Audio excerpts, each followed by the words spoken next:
Hey, what's up, guys? Welcome to Lawsplaining the Interwebs. I'm your host, Nick Rekieta of Rekieta Law, a small law firm in central Minnesota, and I am back. In Minnesota. Gotta get my microphone in the right spot, but I'm here, and I am very, very excited to be here. It's been, it has been a while. Oh, like I wasn't gonna be late my first day back. Like I wasn't gonna be late. I think I have to. It's required at this point. It's been a while.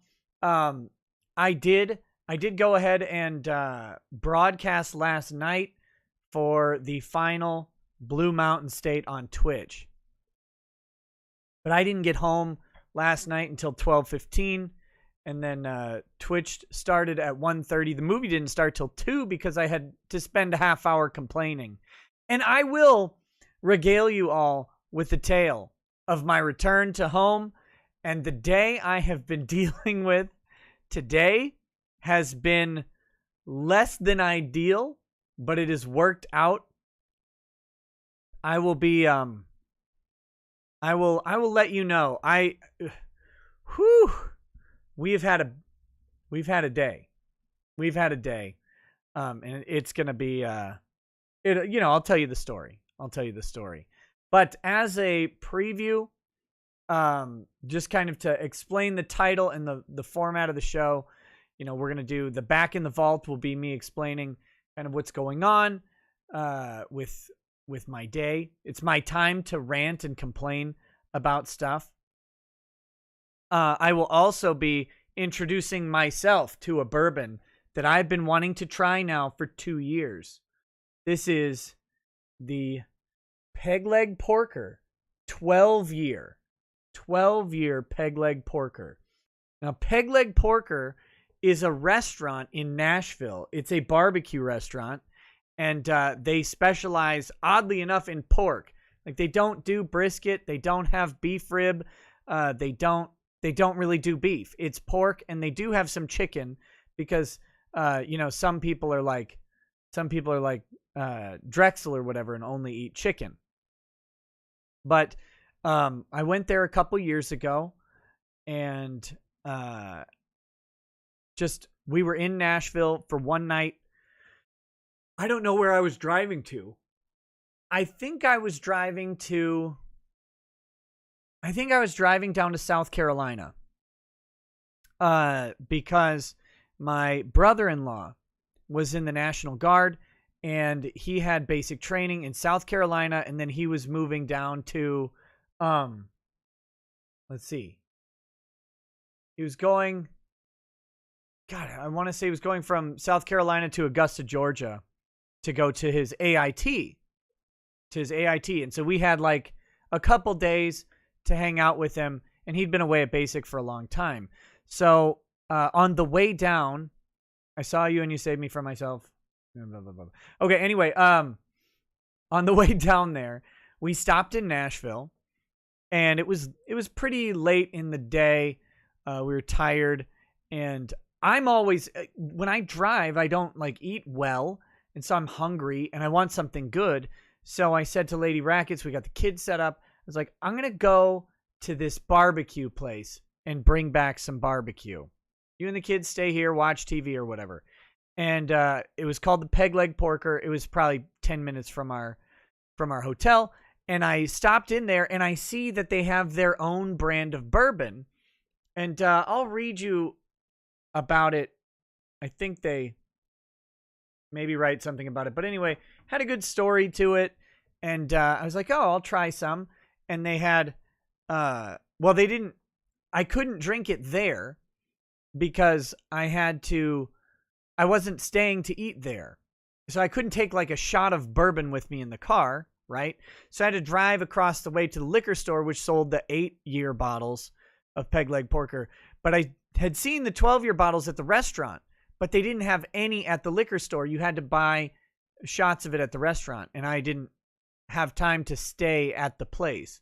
So I've been wanting to try this 12-year, and I found 2 bottles of it when I was just down in Murfreesboro, Tennessee on the way back. There is a very competent liquor store in Murfreesboro by the Hampton Inn where I stayed.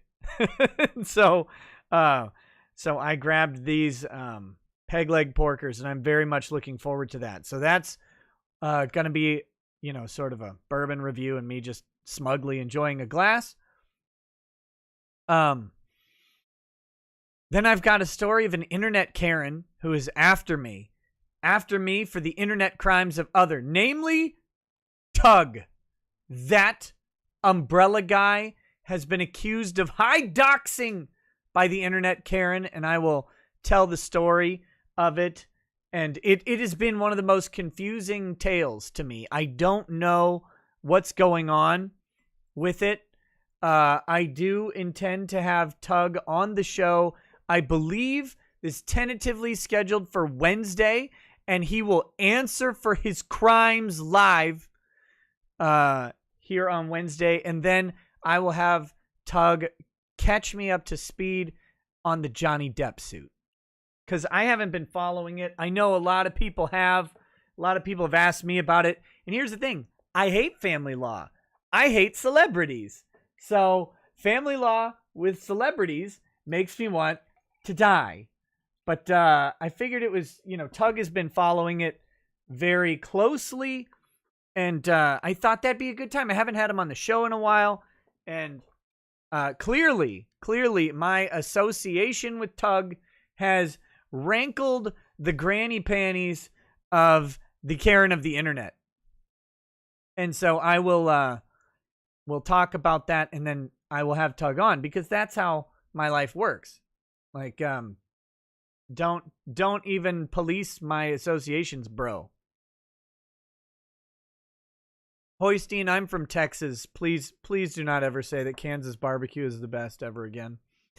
So anyway, that's that. And then I've got a cop lies about weed, and I figured we'll do good cop, bad cop, because I focus on the negatives of police sometimes, and this one is definitely a negative. But then I've got some good stories from other cops who are doing the right thing up in Oregon. So we're going to talk about that. And then there's a couple other things that I've got that we can just talk about and chill and have a good time. That will be the goal tonight, as is the goal every night. Have a good time. But I have to excuse myself for 2 seconds to plug in this charger for my phone. 1 second. 2 seconds. I'm just right here. Oh, it's already plugged in. Life is good. There we go.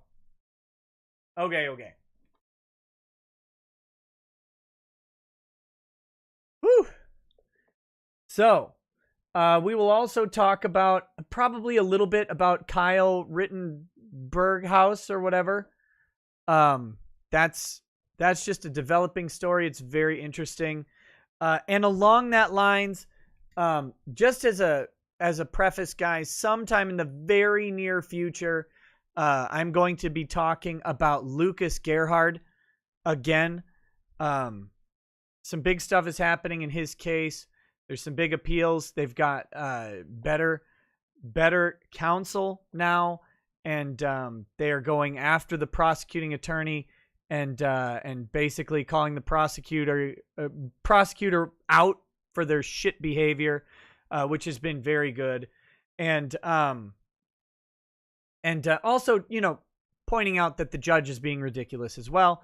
And I'm hoping to have somebody on to assist with that show. And what I would really like to do, I've got to talk to them and see if they're willing, but I would love to try and get Lucas's lawyers on the show, or one of them, even if it's just for a short time and they want to deliver some prepared statements about it. I don't know if they'd be open for, a full-on interview or anything like that, but I would love to let you guys meet the new lawyers who've taken over the case. They're also behind a lot of litigation going on in Michigan right now, generally about the masks and freedom and stuff like that. So they seem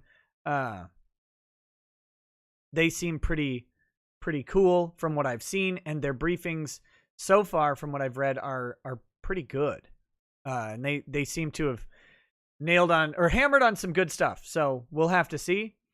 Yeah, Nuclear Gandhi, Chris Hook, hopefully will be on this month. He has a mediation coming up with Allstate, I believe. I don't know what the mediation's in relation to, but I get the impression it might be about the fees that he owes them, the sanction fees that he owes them.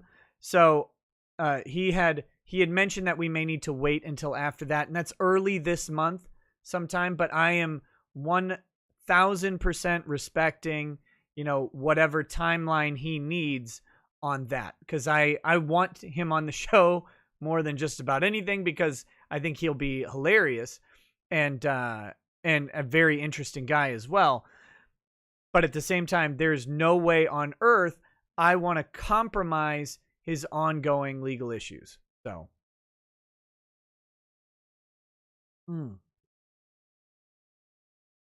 Will, Servant of God, yeah, I'll take a look. But okay, that being said, let's hit super chats, and then we'll get into my day, and then I will get into this bottle of peg leg porker, and all will be right in the world.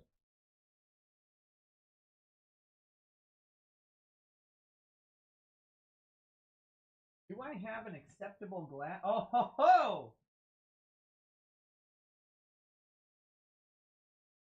I do. I have an acceptable whiskey glass.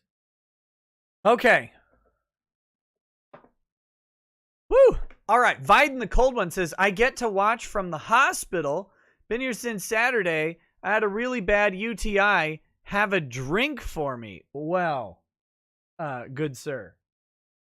Since I haven't opened the peg leg porker, I will have a little bit of this High West. Also, guys,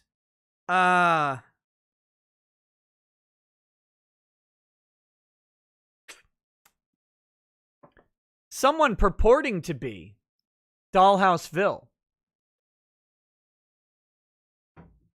Someone purporting to be Dollhouse Phil entered into my comments on YouTube and said that it said, come on, Nick, you want another episode with Dollhouse Phil and Drex. And I don't know. I don't know if you guys actually want that. So just so I told him sod off. Nobody wants to see that ever again.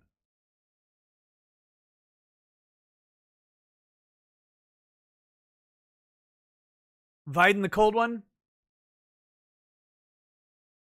I'm drinking this just for you. Oh, that's good. Good stuff. No. Of course I said absolutely. And I would love to have him back on. Next time Drexel's out, I will make arrangements for that. I don't know exactly when that's going to be. I got to talk to Drex about it. I think it won't be this weekend. I've got family stuff going on this weekend. I won't be here starting Friday. Friday to, over the weekend or whatever. Every Labor Day, we have some family stuff over Labor Day weekend. So I won't be here on Friday. So that means Drexel probably won't be here. I don't know. Maybe he'll just break into my house and use my computer or whatever. But I think maybe next week I got to talk to Drexel and see if that's on his schedule or not. But anyway, so yeah, I would love to have Dollhouse Phil back on. He's great. Nick's Hex says, Nikki, I'm expecting to see a Jimmy Buffett LP hanging on the wall in the vault. Welcome to better internet. Also check your Twitter DMs. I've got it here. Now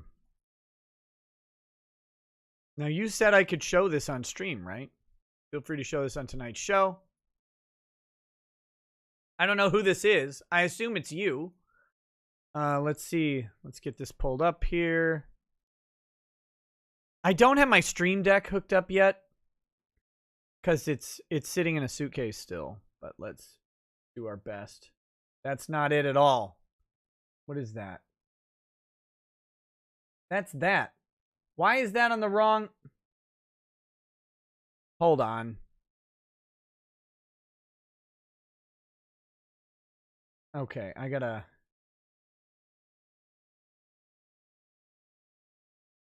Okay, there's that one. Nope. There we go. That's better. Here, I'll show you guys. Sorry. My Streamlabs gets a little mixed up when I travel because it uses a cloud, you know, cloud storage of all the scenes and stuff, but I have different monitor setups. So here we go. Here's a very schwanky mask on here and looks like a law cat. So thank you for sending that. You guys can get your masks at the Teespring store if you want them. You know, I'm just a humble merchant, a humble purveyor of goods. So you can there you go.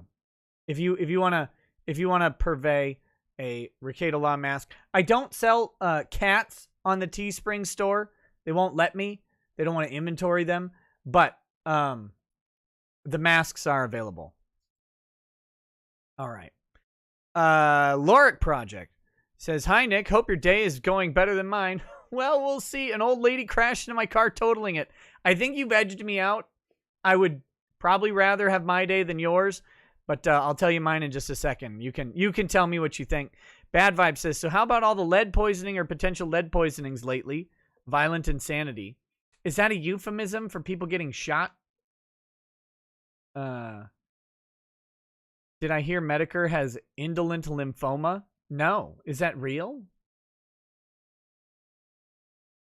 He's actually sick? Is that why he's been gone?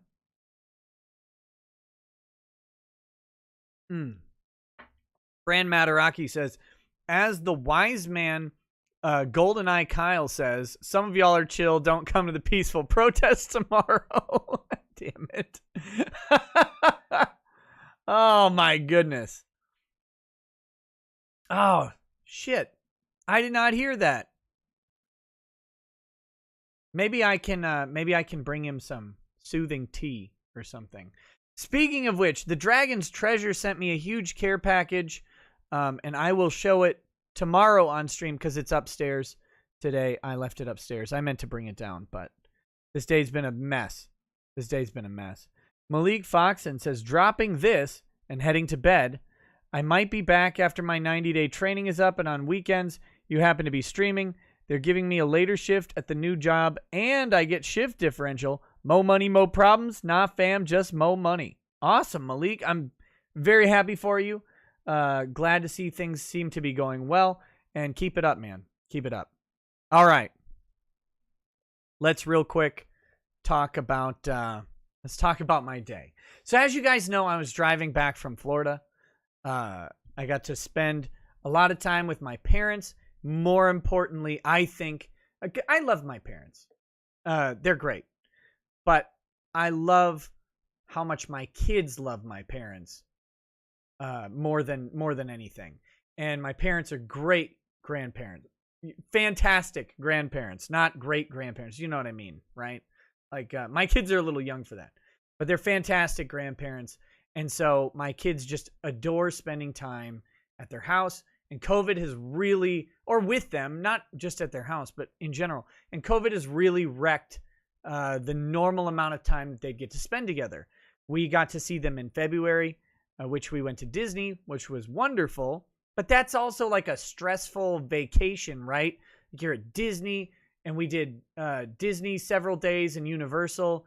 And we only had like one day where we weren't doing stuff like that. So it was very busy and go, go, go. This was much more chill. And normally they would be up in Minnesota, or we'd be down in Florida, and the kids would have like a couple weeks at a time to really just spend time with them. And we haven't been able to do that. So we got to finally go down and just hang out. And we were there for a very long trip, and it was wonderful. On the way back, I made a pit stop in Tennessee and hung out with Doug TeNapel. As I like to do when I'm driving by. Doug and his family have always been very kind and gracious to me and my family. And since I've known him, which is not all that long, but just really nice. And it was a nice break for me, Lady Rackets, and the kids to just sit down and relax with some people in the middle of driving these long stretches. So stopped at Doug's house. He posted a selfie of us on Twitter, and I retweeted it, so you may have seen that. If you didn't, though, you could go. I mean, you could go look. It doesn't matter. But while I was sitting there, and actually shortly after that picture was taken, I got a phone call. And the phone call was from the people who were watching our house. Our house is, we had people coming over to make sure our cats were alive and had food and water. And then also just to make sure the house wasn't a disaster. So I got a phone call on, this would have been Saturday. Mind you, I have a whole nother day of driving left after Saturday. So we got home Sunday night.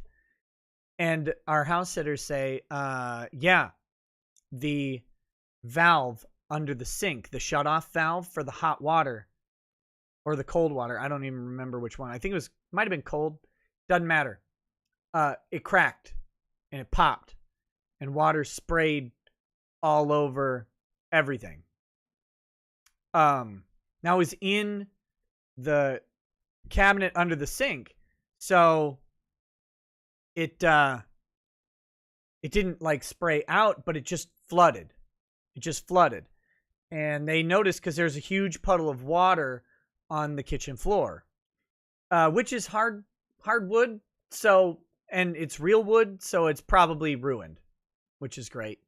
We'll talk about that in a minute. There's water all over the floor, like a big puddle. So they started cleaning it up, and there's a hole in the cabinet under the sink. And that hole goes right over there, just outside the vault, to our music room and library. So that water flooded down into the ceiling of that room, and it poured out through the light fixture. This was actually a very fortunate occurrence that it poured out through the light fixture, because it poured out through the light fixture, it didn't pour on the books. So our bookshelves and the books were untouched by water, but the ceiling is going to have to be fixed. And then all that water went straight down onto the carpet, and the carpet is still soaking wet right outside the vault. No. Mega Bryce SF, they knew where the house main was, and they did shut it off. This was just in the amount of time between them coming to our house, which was just like a day. So at some point on Saturday, this thing cracked, and I turned the water back on, and it sprayed. I mean, tons of water was coming out. So I don't think it was actually cracked that long. We were probably very fortunate that they got there when they did. But anyway, so then it poured down all over the carpet. Carpet's still wet. It's a mess. But the books are safe. The library is safe.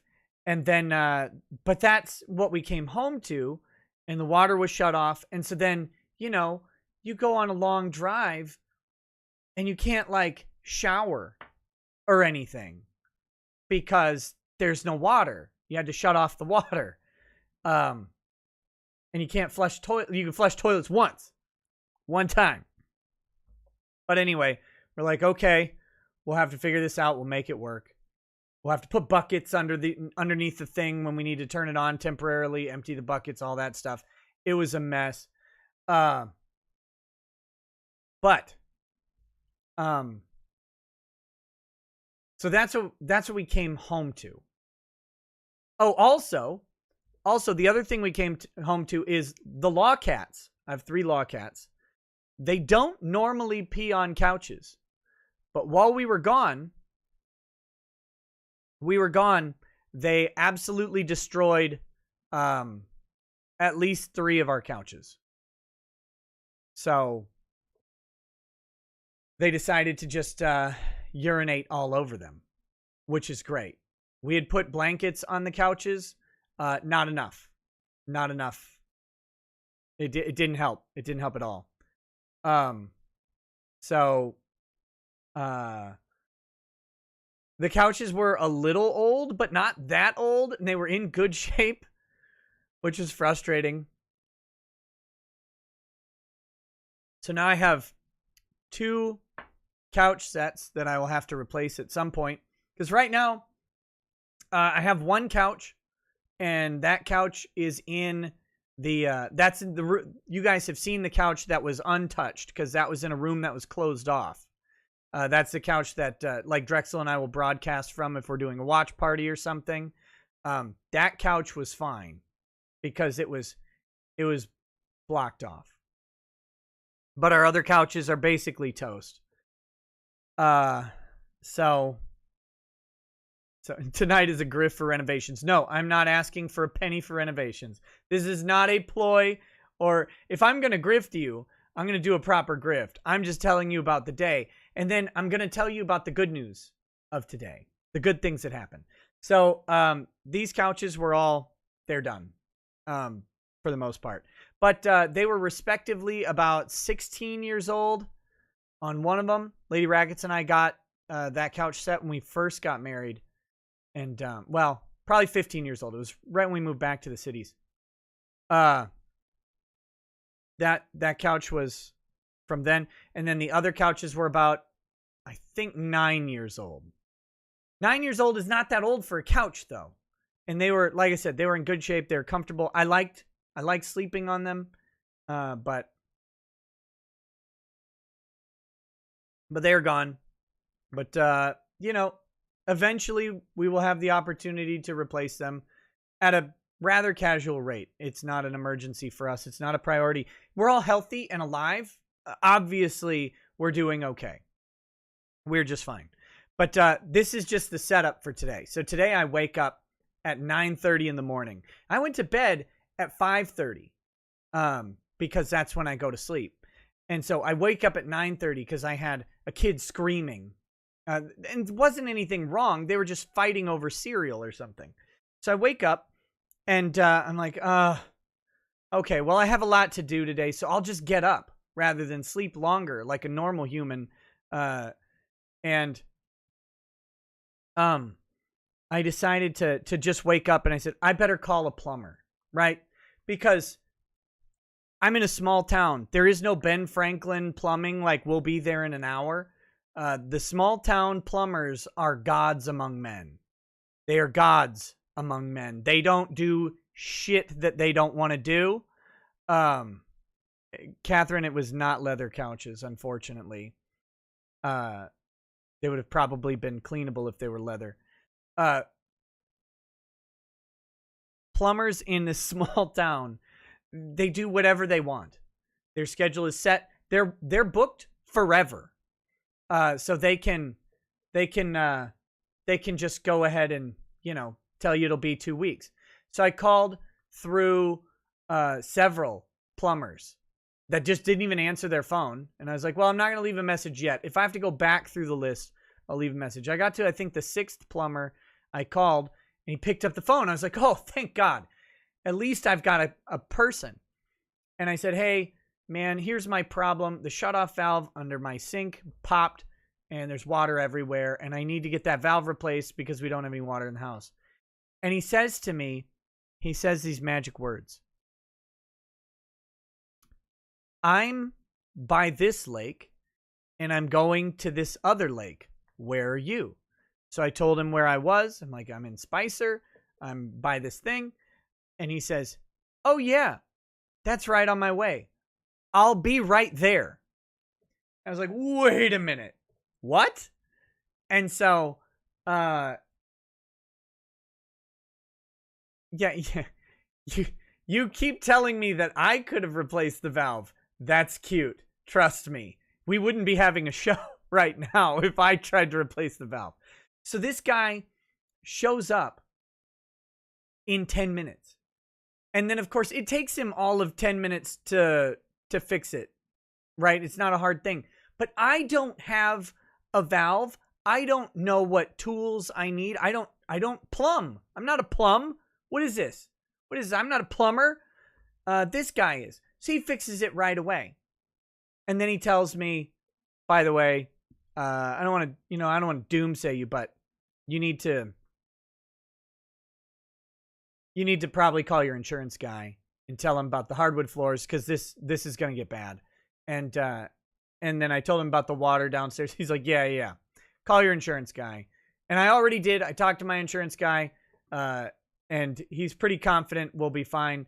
The adjuster's going to call me. I still have the valve, so I can show the fault in it. That is not mine. It's great. And he did not gouge me on price or anything like that. It wasn't an emergency call. It was actually, I would have paid 2 to 3 times as much without even batting an eye. Like, no complaints, because I had water in my house 30 minutes after I woke up. It was great. So that was fantastic. That was the first good thing. Well, then, Lady Rackets and I have these couches that have cat piss all over them. They're like, okay, well, we got to get these out into the sun, because you got to get the sun to try and dry them out. And then we're going to have to, like, use upholstery cleaner and stuff like that. But you got to get them dried, and hopefully some of the sun will bake out some of the smell. It also smelled really bad in the house, so getting them out was a good thing in general. And so we have these sliding doors, right? And right before we left, I locked both sides. So then I unlocked the one side, and the second side is kind of hard to unlock and lock. And it's one of those things where it's a physical metal rod in the door that plugs up into the ceiling, or up into the molding, whatever it is. Frame. And so I went to turn it to unlock it, and it just stripped. It didn't unlock. It just stripped the bolt. So that was great. That broke. Then I was like, God damn it. So I had to take that apart, and then, cause we still had to get the thing unlocked. And so I had to, like, shove a screwdriver into the stripped out plastic part on the inside. And I don't know if I can actually fix that, because it is a mechanical mechanism that runs in the door. But I was able to, with a screwdriver, kind of wedge that in there and at least get it unlocked. So that was good. Got that fixed and put the handle back on. Then I opened my Dragon's Treasure care package that he sent me.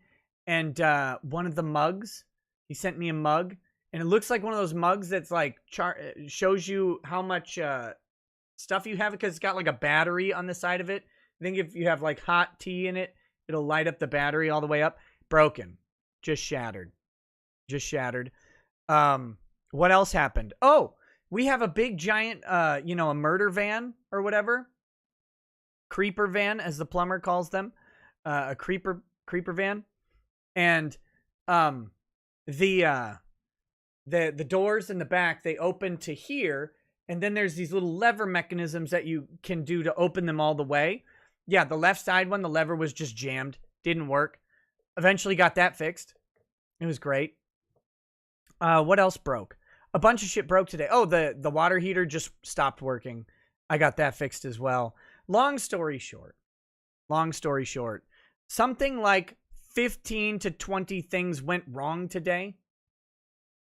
We got basically all of them worked out, but it's been a disaster of a day. The entire day was spent fixing all these problems. So it was just shit. Yeah, long story short, Don't go on trips. What was that in Snatch? In Snatch, you got anything to declare? Yeah, don't go to England. That was my life. That was my life today. What didn't break? My heart didn't break today. But anyway, enough depressing day. Well, it wasn't actually depressing. I was relatively calm the entire day. Despite things going wrong at every turn, eventually it just became comical. There's more stuff. Lady Raggets is keeping track, like just how much stuff went wrong today, but a lot went right. One of my sons decided to try out soccer, and he had a great first practice. Lots of fun. We got to take our kids to this little amusement area, and they got to play mini golf and stuff like that. Lots of fun there. So I'm not actually complaining about my day. I'm more marveling at just how ludicrous it was, and the fact that I didn't break anything. Like, I didn't purposefully go destroy something, because normally I would have been pissed, but I was just kind of in a serendipitous, shit happens like Forrest Gump or whatever. It was good. So this is the peg leg porker. Let's move on to this, and then we will move into Internet Karen and all of that other stuff. Oh, and let me briefly say this.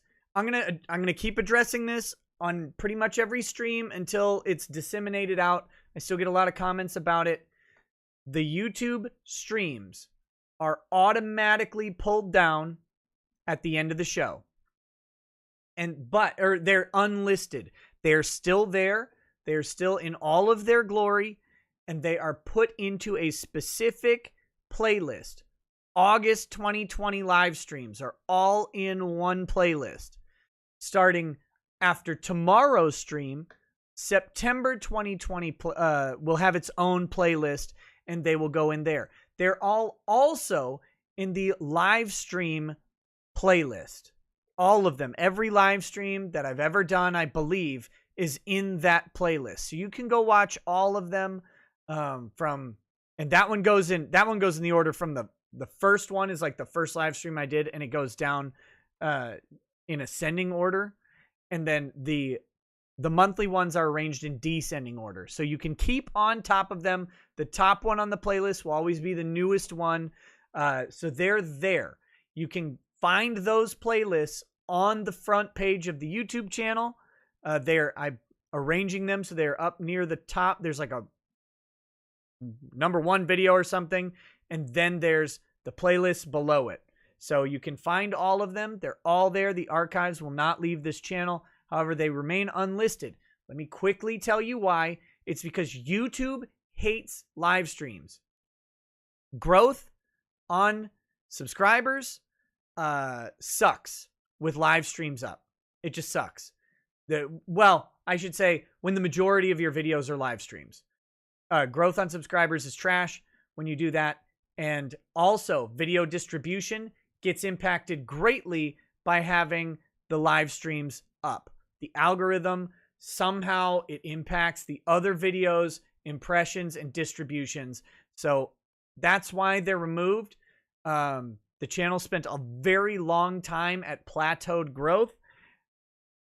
I've been doing a couple different things to work against that. And once I started taking those steps, it went up.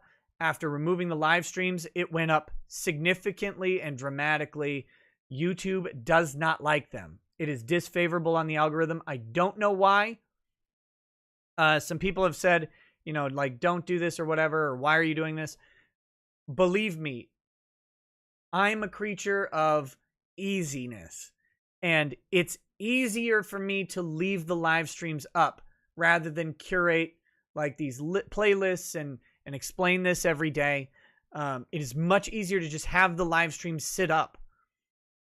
And I would if it wasn't such a big detriment to the channel's growth and the ability to bring more people to the show. So that's why I'm doing it. That's the main reason. I've done a decent amount of research and discussion with my personal advisors, and as well as my YouTube partner manager, we have had significant amounts of time discussing how best to address these concerns of mine, and it just, this is the way a lot of guys who do streams and keep it on their main channel, because like Tim Pool, he's like 28 channels, and one of them he live streams and the other ones he doesn't. That's one way to do it.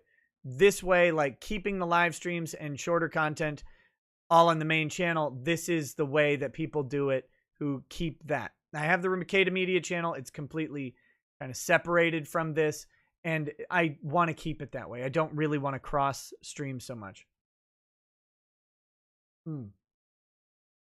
So that's why it is. They're always there. They will not be taken down. I like preserving the chat. The chat stays when I do this. I thought about archiving them and moving them to an archive channel, which I have an archive channel, but nothing's on it.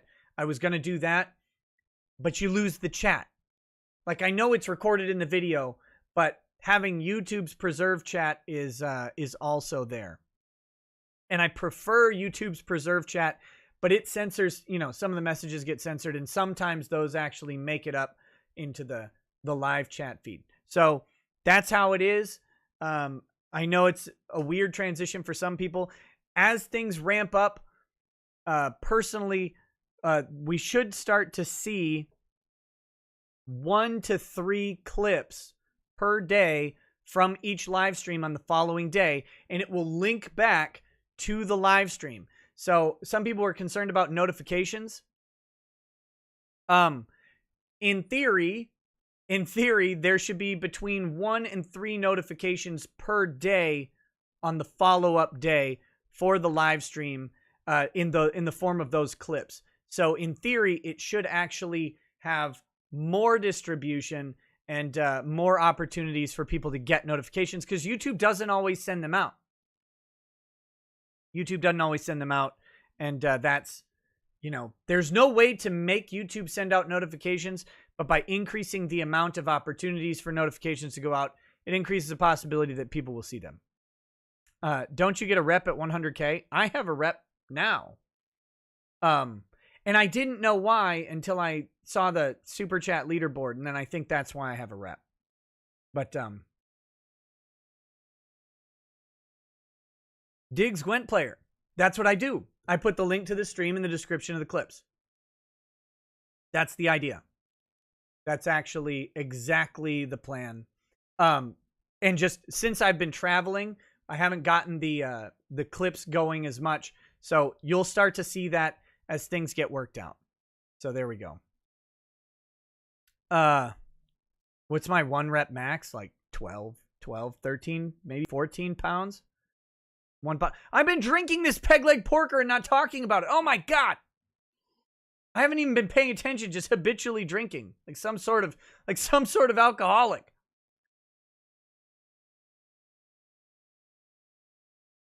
Shorten or get rid of the intro. The intro's 9 seconds.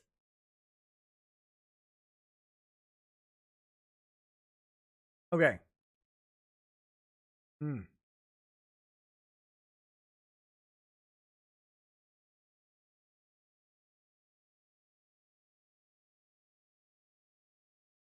It's a good whiskey. It's a really good whiskey. It's got a lot of character to it, but what I like most, it tastes like a barbecue pit smells. Not the meat.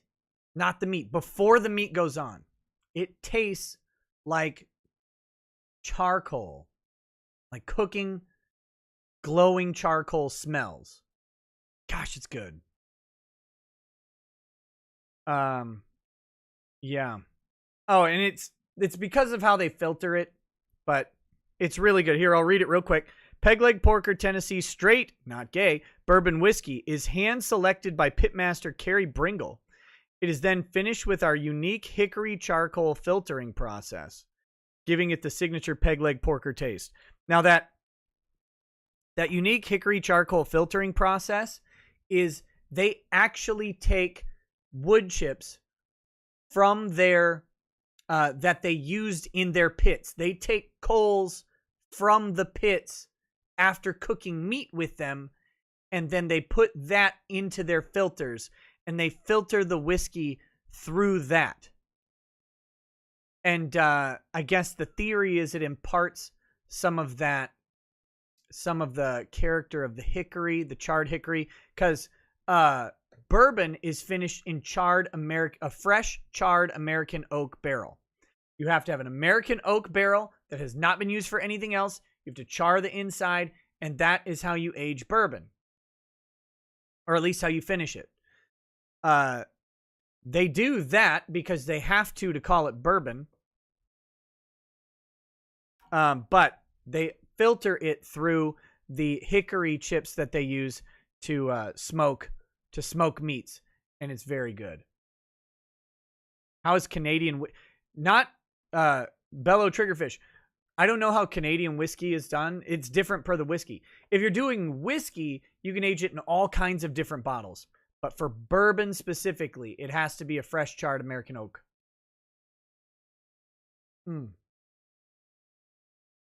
All right.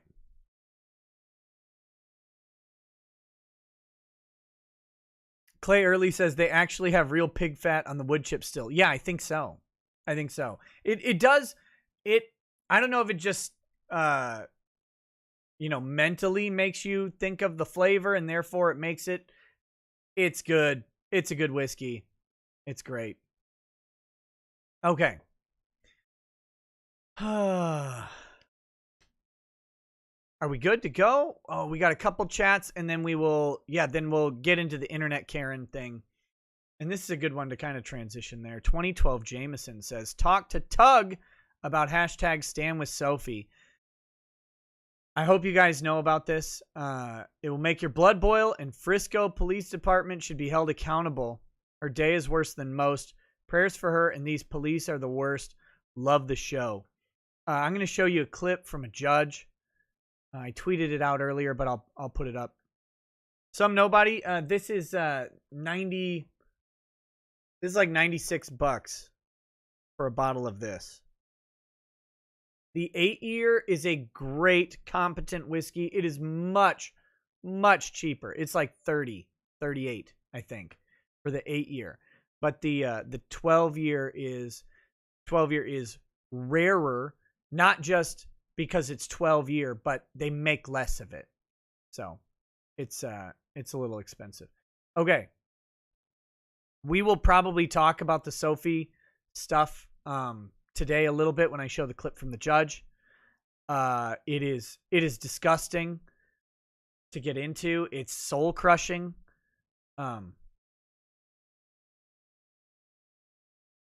It's awful. It's awful. I don't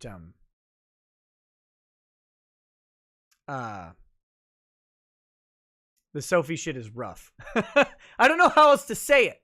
We'll probably show it in just a minute, and I'll talk about more if you guys are ready to be pissed. Oh, Sam, don't worry. The jokes and irreverent humor are coming.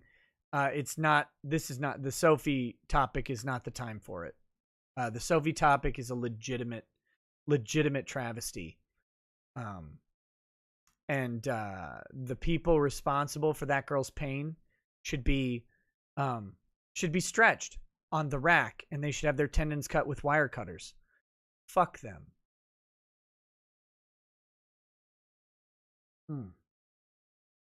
Bad Vibe says, F. Nick, they have leak detection systems and shutoffs that you can use on smart things. So here's a bit to help you get there. Hey, thanks, buddy. I appreciate that. Lorik Project. I think we're happy even. I think we're about even on crappy days. See, I'm in such a spirited mood that I read crappy is happy. You're probably going to lose more money than me, but you don't potentially have spine damage. No, I don't. Like I said, we all have our health, and that's all I really wanted. I drove 1,600 miles. I drove through Gary, Indiana, Chicago, and Minneapolis in the same night, and we lived. Yeah, I'm good. I'm fine with that result. Tet says, first paycheck, take some of John Laguerre's Magnetabucks. Who's John Laguerre? These rioters being released on zero bail. Are they having any of their charges on their record at all? In my opinion, arson plus looting should be required jail time. Catch and release is effed up. We're gonna address that a little bit when we get to the sheriffs. The good cop, bad cop segment. No, it's bogus. The catch and release shit on the protesters. I mean, these people are causing legitimate chaos in the streets. They're causing significant property damage. They're causing injuries to people. Shit, in Kenosha, they tried to kill Kyle. Right? They're like, seen Kyle, want to kill him. That was their whole thing. They tried to kill this kid, and so he just happened to tag them because they're ineffective. But,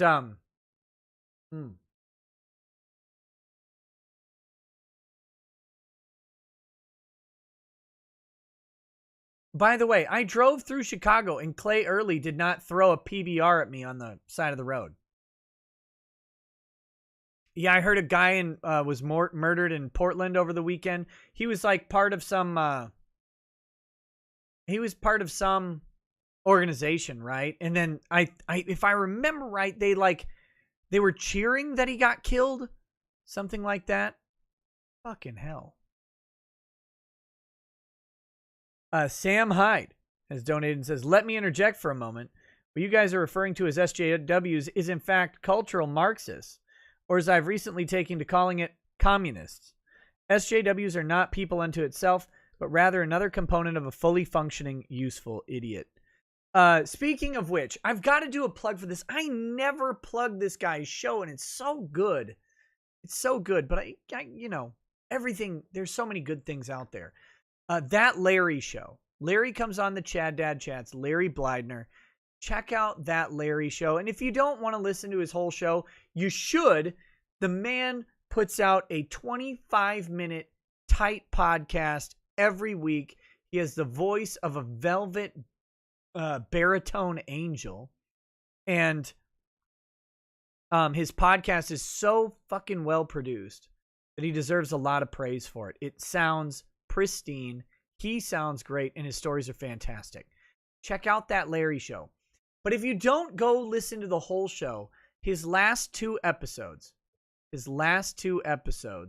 have been him talking about his road trip across the United States, LA to Manhattan, I think. And he raises so many good points in it. And he talks about the difference between America now and America a couple years ago. You should just go listen to it. I think I'm going to invite Larry on for a special one-on-one show, maybe to talk about his observations and stuff. I love talking to Larry. Larry's an amazing guy. And when you know just how much he's accomplished in his life, very impressive resume, very impressive man, and probably the most impressive, managed to raise two he's got two daughters who are, I think one is still a teenager, the other's an adult or whatever, and he hasn't, to my knowledge, slit his own throat. Are you a right winger? I don't know. Probably depends who you ask. There's a lot of people asking that. Okay. Whatever is sparking the multitudes of questions on, am I a right winger? I don't know. I don't identify as whatever you want me to be.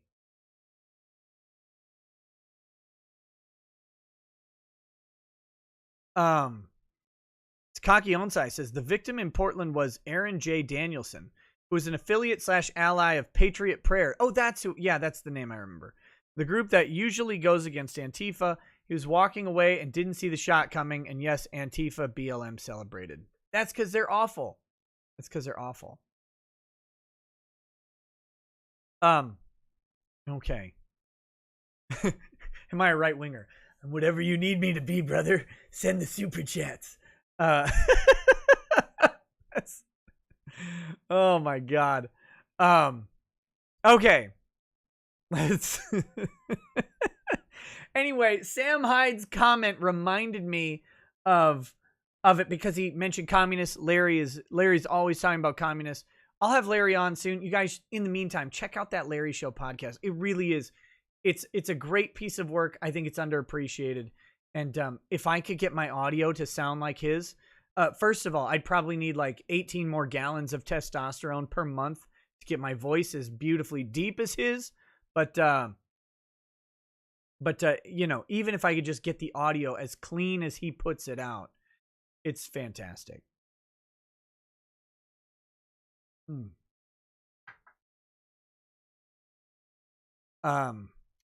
Adzuma99 says, first live stream in a good while. Hope this helps with purchasing new couches. Oh, thank you. I'm not informed on the whole Sophia situation. What happened exactly? All right, let me preface Sophia. We'll probably do this before we get to the funny stuff, because otherwise it'll be a complete buzzkill. Sophia is a 9-year-old. I guess it's in Texas because it's in Frisco. I don't know all of the details. Long story short, Sophia, the 9-year-old, has alleged that her mother's boyfriend is abusing her sexually, that her mother watches, and that they both shame her and make her feel bad about the abuse that they do to her. Her father is involved in some sort of custody dispute. I don't know if it predates the accusations against the mother. I know nothing about it. Hey, what's up, Tug? Tug knows about this. We're going to probably talk about this on Wednesday. Is it Frisco, Texas? I mean, I know where Frisco, Texas is. I have friends in Frisco, Texas, but anyway, there's a video. I think actually Tug, well, shit. Tug's here. He tweeted it out. Let's do this. Let's just do this issue first. We're going to do this in kind of a reverse order. Let me get the things pulled up. I'm going to show you the judge's statements here, and then we'll do the then I'll show you the video of the girl. And I mean, for the first video is not, there's nothing particularly special about this video other than how do I say it politely, retarded the judge is. This is just a blatant violation of the First Amendment. And anyway, we'll do this, and then we will, then do, I'll show you the Sophia video, because I believe Tug tweeted it out. And that will probably, that'll explain things a little bit better, and it will either kill your soul or boil your blood, or both. So that's great. Let's do it. Wait, I gotta get, you guys don't have volume. Do I have volume? No, not there. We want this one. All right, now I need this guy over here. Nothing right now is working correctly. Okay. All right. How's it going, Tug? You doing okay tonight, buddy? Here we go.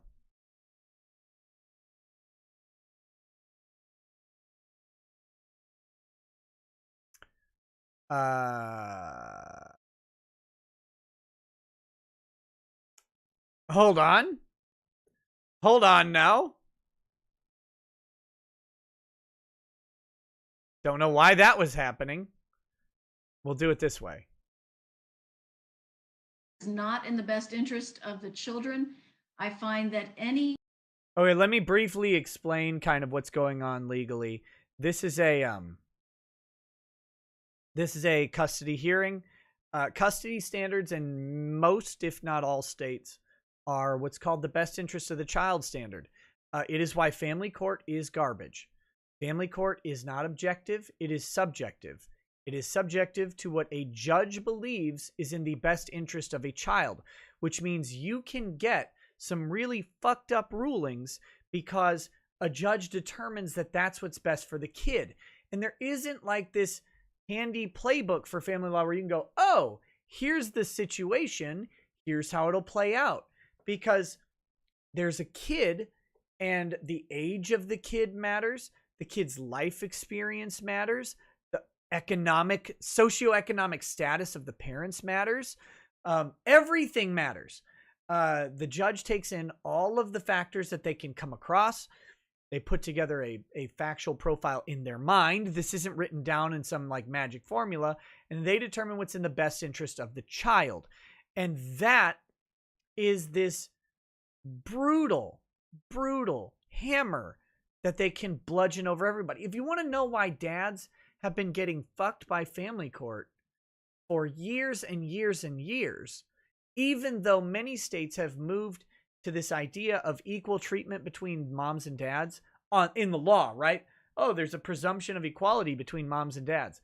And then yet you can have a state like Minnesota with a presumption of equality, but still 85% custody ruling, 85% of custody rulings go in favor of the mother, even though they're supposed to be equal.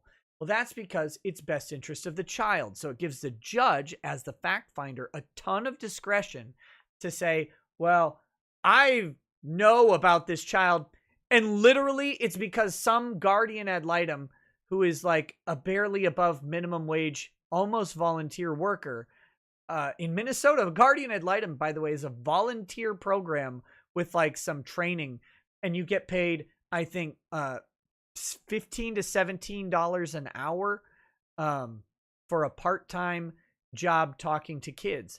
And there's not a specific underlying requirement. Like you don't have to have you don't have to be a counselor or a therapist or anything like that. And then you go and you talk to kids and then you advocate on their behalf in a courtroom as a neutral. Big quotes on the neutral, because they're not neutral. They're not neutral at all. In fact, if you've represented a mom in a case in Minnesota, you love guardian ad litems. If you represent dads in a case in Minnesota, you hate guardian ad litems. And you want them to burn in the hell that they came from. They're fucking... It's an insane system. Because here's the theory. Some person with no real credential other than a willingness and a training program comes in, talks to a kid for like 5 hours, and now is advocating for their legal outcome. Think of how insane that is. Think of how insane a guardian ad litem talking to a kid for a couple hours and then literally making a determination that being with the mom or the dad is in the best interest of the child based on that interview and their review of like a file. That's it. It's crazy. It's crazy. So anyway, the best interest of the child standard is what's at issue here. And the judge is saying, and as long as the judge says this a lot, they think that their ruling will be fine. It's not necessarily true, but it is a strong presumption that it's true because that's the standard that they go with, best interest of the child. So here we go. That's why you're going to hear it a whole lot in this video. Sorry, let me go back the 3 seconds. Not in the best interest of the children.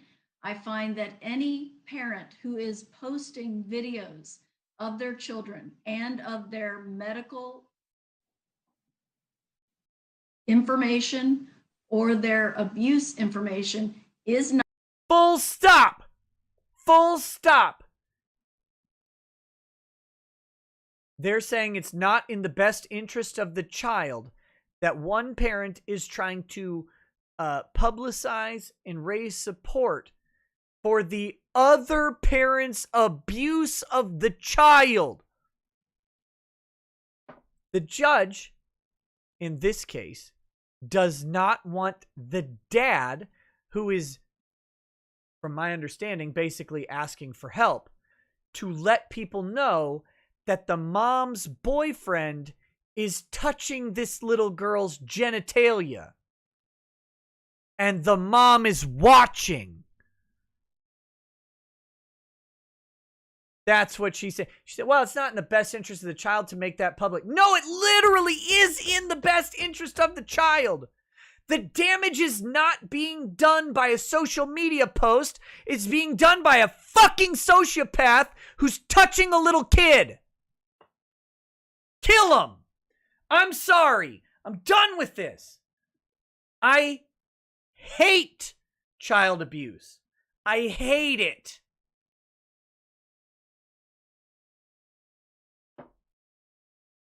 Not hereforward going to be found to be acting in the best interest of the child or children portrayed in any video or post on social media. So the judge is saying, if you going forward post anything about your kid on social media, it will be found. And think about this. This is an a priori restraint. This is an a priori restraint on speech, which is insane enough. Insane enough. It's also predetermining that any post involving the child's well-being on social media is bad for the child, is not in the best interest of the child. No matter what the post is, there is no factual analysis being done. This dumb fucking judge is just deciding blanket any post about this child's health is bad for the child. This is a terrible, terrible judge. Terrible judge. But this isn't about you or me posting this. Like, we could post this shit all day. It doesn't matter. Judge doesn't have jurisdiction over us. This is about the dad. It's about the dad. The dad can't say anything because, sure, he could appeal it. He could go and appeal it, and this judge would most likely be wrong if the dad can afford the lawyers to appeal it. However, in the meanwhile, think about the mechanics of this. If the dad posts something on social media now, and the judge rules that that's not in the best interest of the child and then favors the mom, the dad can appeal it. How long will that take? 6 months? A year? 2 years? 2 years of abuse? 2 years of a pervert touching a kid? 2 years of damage? While the dad fights a bad order from a bad fucking judge. This person's disgusting. This judge disgusts me. This judge should be removed from office. Lots worse. Can't say it. Can't say it. The court finds that by making this ruling going forward, it is protecting the emotional and physical safety of all 4 children.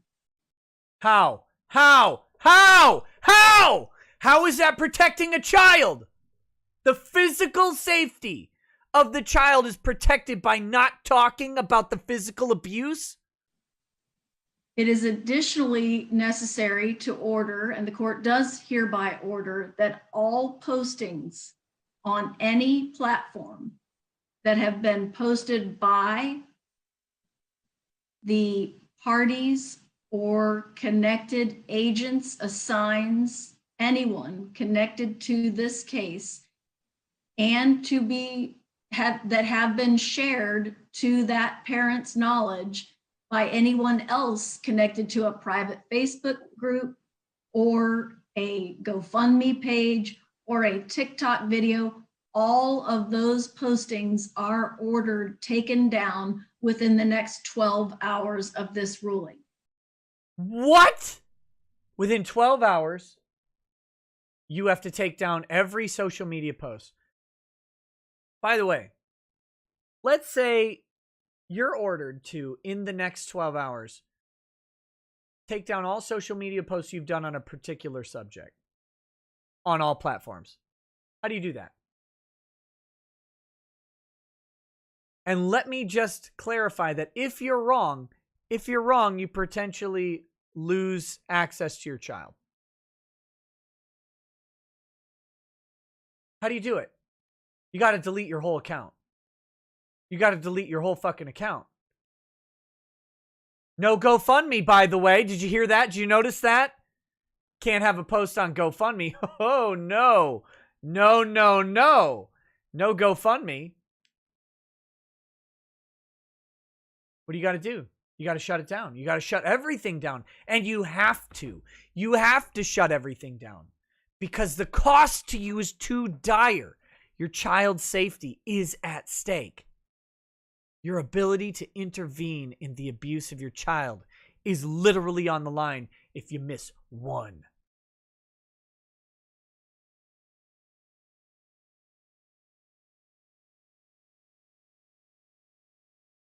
And not only if you miss yours, anyone who they determine to be an agent, a sign, or someone done at the request of one of the parties, and she mentioned including in a Facebook group. This means, here's what's going to happen. Dad can DFE, right? He can DFE. He can remove all of his stuff. That's fine. There's a Facebook group that already exists. If even one of those posts is missed, all right? If even one of those posts is missed, mom can find it, screenshot it, bring it to the judge, and use it as a hammer against dad.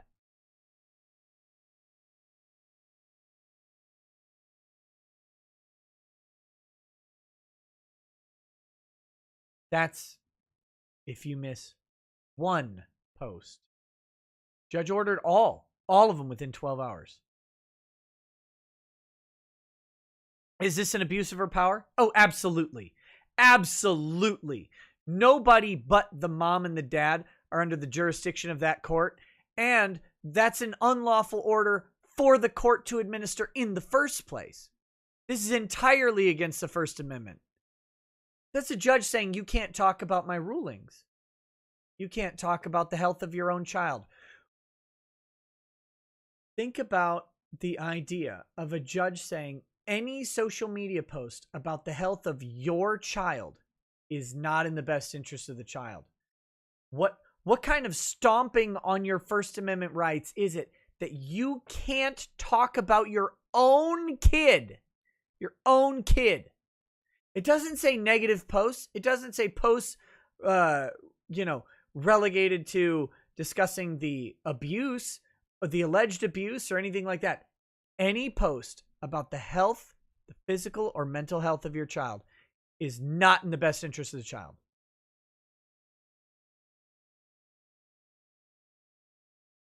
That's an insane order. The judge can't do it. Can't do it. The dad should violate the order, and he should say, enforce it, you fucking bitch. Enforce it. Enforce it. Then he should also grab the kid and run. It's not legal advice, Dad. I'm not your lawyer.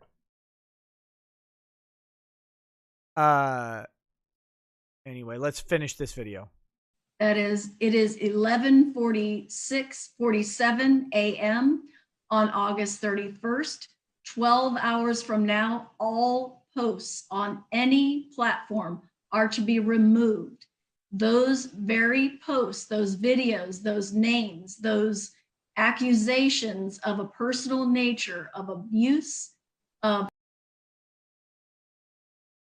accusations of a personal nature of abuse have to be removed. I'm sorry. Is this a defamation suit? It's not. It's family court. If it's defamation, the mom should sue the dad. If it's defamation, the boyfriend of the mom should sue the dad. If he can get away from touching the little girl, that is, he should sue the dad. But if it's not defamation, this judge can fuck right off.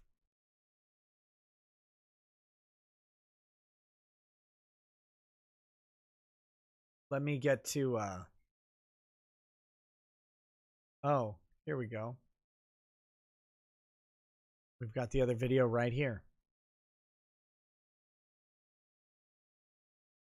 All right. I promise this is the most depressing part of the evening.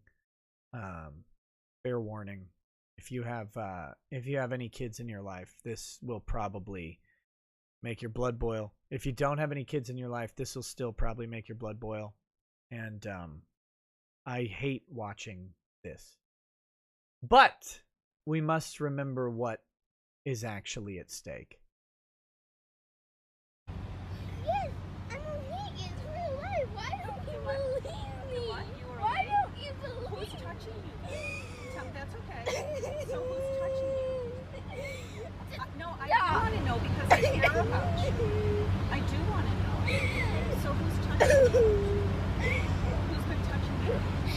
Mr. Jake, and Mommy, what is it? And what? And Mommy, what does it have? And it What always does makes he me do feel to you? bad about myself. It's hard to hear, but it says, and Mommy always watches it happen and always makes me feel bad about it. How does he touch you? Baby, What does he do? like, touches it and scratches it. If you missed it, she said, "Where does he touch you?" And she said, "My VV." The woman who's talking is the grandmother. So the kid said, he touches me. And she said, "Where?" She said, "My VV." And she just said, "He touches it." We're going to hear the rest of her statement in just a second. One time I woke up and there was blood in my underwear. Okay, here we go. One time I woke up and there was blood in my underwear. It was hard to hear. She said he touches it and scratches and stretches it. And one time she woke up and there was blood in her underwear. I'm telling you the truth. I'm not, honey, I am not saying you're not. And Mommy's visiting always makes me feel bad about myself, and I don't like to fight or any of it. I'm What not about going. I'm tired of it. Listen, if you felt so bad. Okay.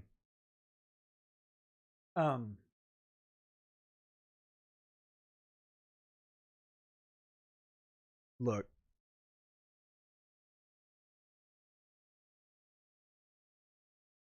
Look. Everybody deserves a day in court. The word of a 9-year-old is not gospel. The word of a 9-year-old is inherently untrustworthy. You can't just say, well, a 9-year-old said it, so therefore it happened. However, 9-year-olds may make shit up. This is a stretch. This is a stretch on what they would make up. Plus, I've seen 9-year-old actors. They aren't any good at it. I don't know if what this kid is saying is 100% truthful. I'm inclined to believe it. Don't get me wrong. I'm inclined to believe it.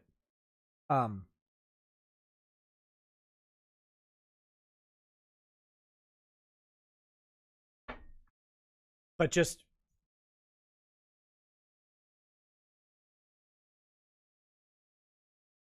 it doesn't matter because we're not deciding the case on this video clip.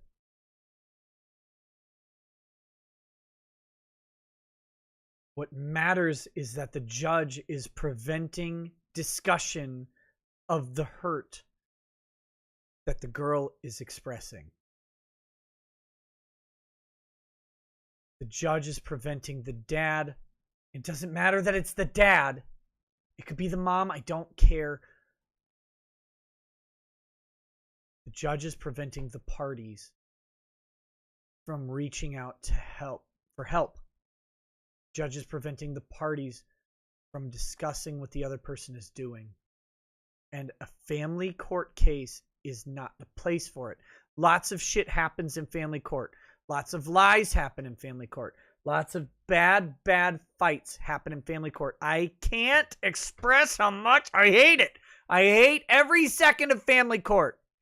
And lots of shit goes down in family court that shouldn't. However, family court is not the place to talk about defamation. And that's the only excuse this judge is trying to carefully couch this idea in the best interest of the child that the dad is not defaming the mom. That's what the judge is actually saying here, and that is the disgusting shit that we're dealing with. The judge is actually saying, I don't want the dad making allegations in public against the mom. Well, fuck you, judge. That's not your job.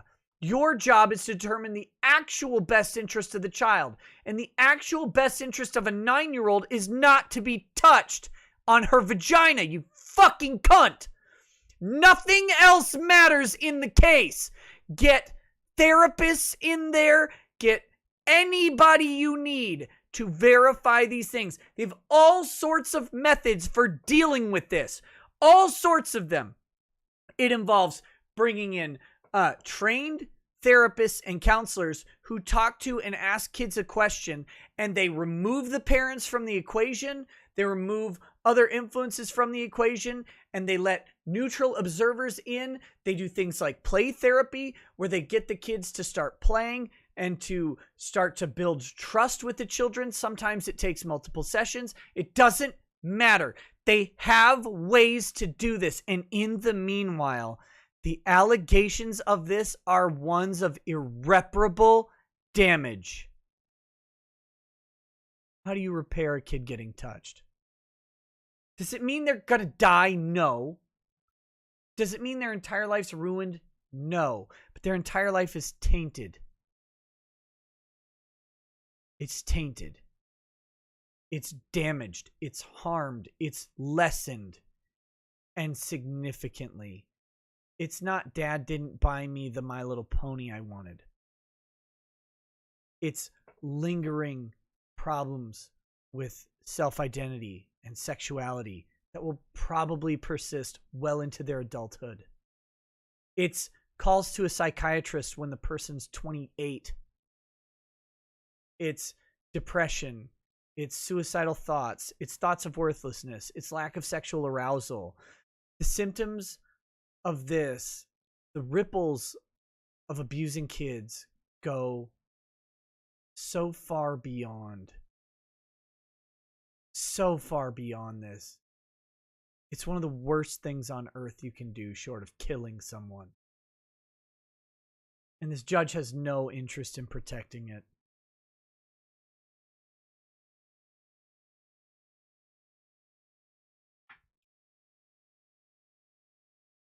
And it's just disgusting. So anyway, you know, guys, there's a hashtag, Stand With Sophie. Guys like Tug are talking about this. Tug's a bad guy. I hope you know that. Tug's a bad guy. He's been accused of internet crimes by a Karen. We're going to talk about that in a minute, but it doesn't matter. I'm going to ask you to stand with a bad guy and me, and stand with Sophie. This is a very simple way to stand with Sophie. Just find this, Kiki Mambaroy, or whatever. Find anybody, find anything about this, and just spread it out. Just spread it out. The judge wants it gone. Spread it out. That's it. I don't know if there's, you know, I don't know about the GoFundMe. I don't know anything about it. I'm not asking you to give money to a cause. If this kind of shit burns you up, spread it out. And tell that judge to fucking eat a dick. God damn it. Judges. Here's how much respect I have for judges. If I was a judge, I'd be naked under the robe every day. I'd be naked under the robe. It's just a lawyer sitting in a robe. I hope you guys know that. Remember, lawyers are the worst fucking people on the planet. Judges are a subset of lawyers. That's it. They're not special. They're obviously not automatically smart. There's nothing about judges that makes them at all worth anything other than their own personal worth that they have to establish on their own like everybody else. Everything else about judges, they're just a lawyer with power over people's lives.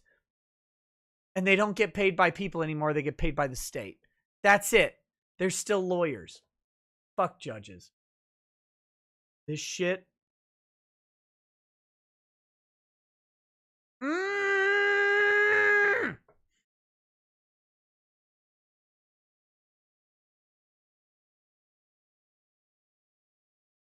All right. Matt the Beast says, why does shit like this have to happen when I get back from a great family vacation? Hey, me too, buddy. I was having a good time. I caught a nice bullhead and got some bluegills. Got to see bald eagles and baby snapping turtles right out of the nest. Now I'm just furious and sad. I'm sorry.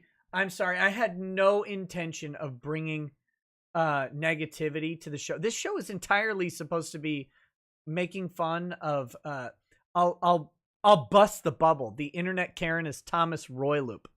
Thomas Royloop of shitty webcomics. That's the internet Karen, and we're going to talk about that. I was just going to make fun of that little fucking weirdo because he's such a weaselly cunt. And I was going to tell you guys what's going on with that. And then I was going to make fun of this cop who says a bunch of shit about weed.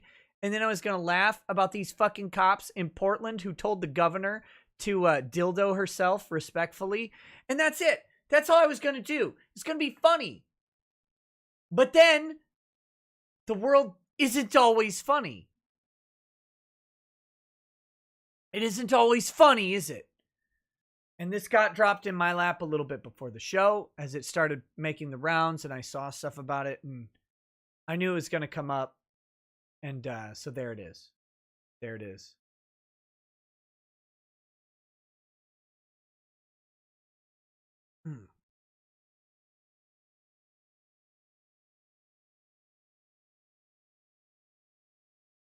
Anyway, let's move off of this subject for a bit.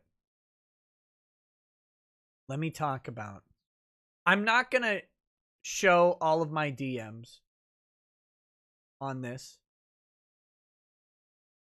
Oh, wait, I got to finish up the chats related to this section.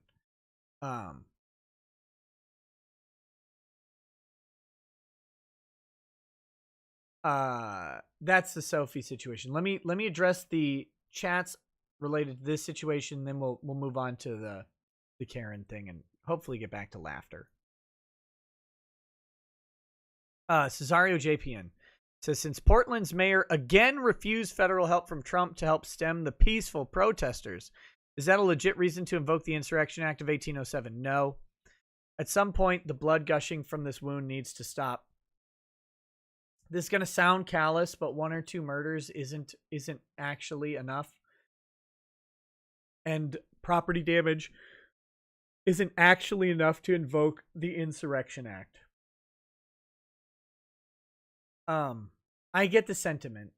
And I tweeted out earlier, I hate recapping my own tweets, but I know not everybody sees them because I get more reaction. I have more people watching this show than react to the tweets, right? So I have to assume that not everybody sees all of the tweets.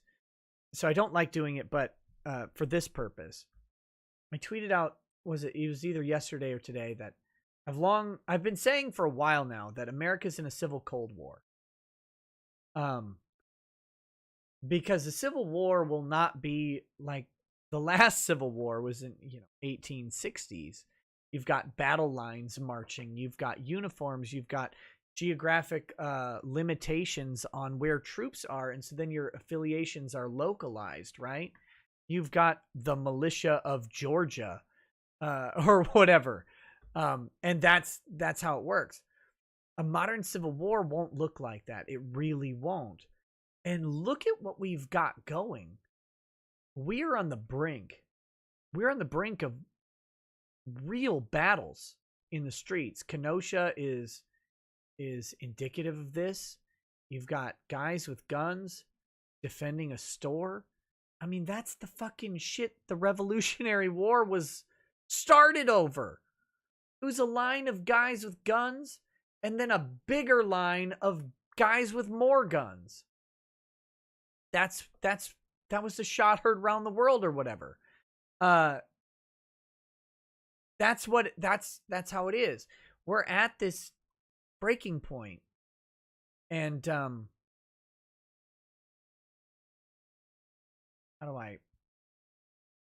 we're there. We're not at the point of the insurrection because, don't get me wrong, I have an opinion about what side is right, but what side is right? What side is actually even united? What side is insurrecting against the United States? It's hard to say that because on one hand, we have people who are protesting, and then we have rioters. And that's a fuzzy line between the two. Don't get me wrong. And there are people hopping back and forth at their convenience. I know. And I am not on the side of the riots and the protests. I don't think burning shit down is productive. Obviously, it's the opposite of productive. That being said, it's not just people burning stuff down. There's a political message there that is an important political discussion. And the same thing with the counter protesters, Kyle in Wisconsin, anti-Chaz people in Seattle. There's an important political message, and both of those political messages are protected speech. The fact that there's shitheads, particularly on one side, ramping up the political rhetoric into political violence doesn't make the entire thing an insurrection. And we can't uniform. It's not that clean. In 1807, it was that clean because people could put on a uniform, bring guns, and walk in a fucking line because that was the only way to get people together. Nowadays, you've got a tweet, you've got a hashtag, you've got a Slack group, and you can have 10,000 people all over the United States acting in concert, and they're not dressed the same, and their messaging is private or it's encrypted. And how do you call that? How do you identify the insurrection? How do you find these groups? And there are ways to do it, but it's just not as plain as the 1807 Act. That's the problem with it. Is there an insurrection? Maybe. Certainly somebody. Like, it just depends on how, once you scale up past a certain point, the answer is no. The question is, how far do you scale? Is it one guy? Well, there's definitely one insurrectionist. Are there 100? Yeah. Are there 1,000? Probably.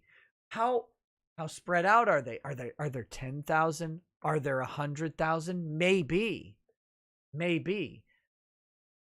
But if it's 100 in one city, if it's 12 in this community, if it's 50 over here, and they're not actually tied by some organizational structure that you can attack, what is it?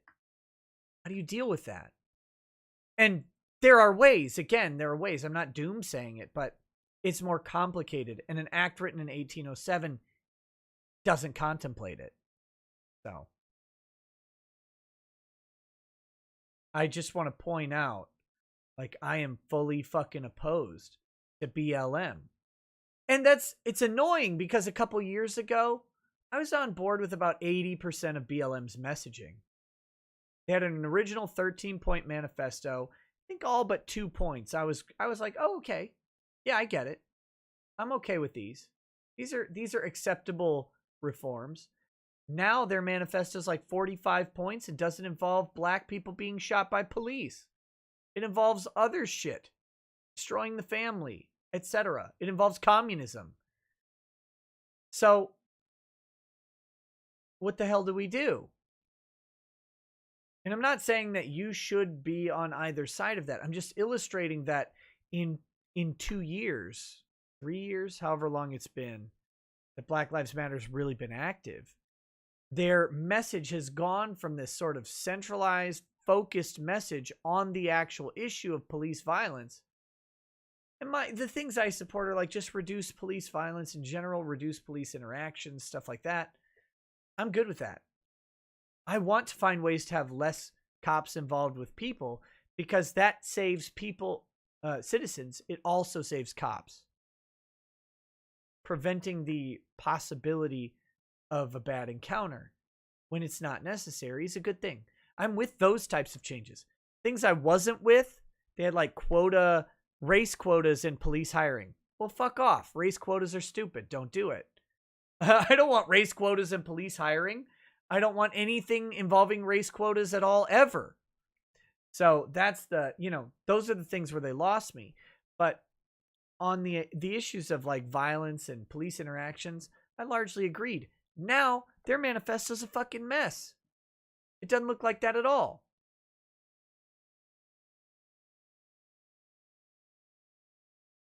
Anyway, enough of me ranting about that shit. No, it's not enough to invoke the Insurrection Act because that act needs to be updated. Frankly, it won't happen. Not in this environment. Nova Zero says it's not best interest of the child. It's what Judge Karen thinks is the best interest of the child. Best interest of child requires child's input via a third-party advocate of child. Judges are presumed morons. They are, but I would say that those third-party advocates oftentimes are morons or are motivated as well. And I've used them to my benefit, absolutely, as a lawyer. Guardian ad litems can be great. It all depends on what's happening. Next, Bad Vibe says, I am not hearing the judge take any action to address the accusations. This is why the system fails. Perception of the individuals involved color decisions. Economic status is huge. This judge has blinders on. Oh, yeah. Economic status is actually huge in family court. I'll tell you right now, if in Minneapolis, if the accused abuser I know this is going to sound, but you just have to deal with it because it's the reality.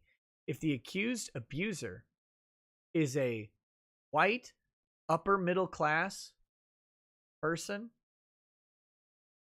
and the accusing party is not any one of those things, not white, not upper middle class or higher, it's a battle. It's a battle. And here's why. It's not about them being white. It's really not. It's not even about them being upper middle class. It's not like a socioeconomic status factoring in doesn't actually, it's not like, oh, these are wealthy white people, I like them. It's not that. It's that when the guardian ad litem shows up to interview the accused, right? And the accused is dressed nice in like a 4,000 square foot house on a lake with Mercedes out front. It's they're eloquent, they're educated, their parents might be eloquent and educated as well.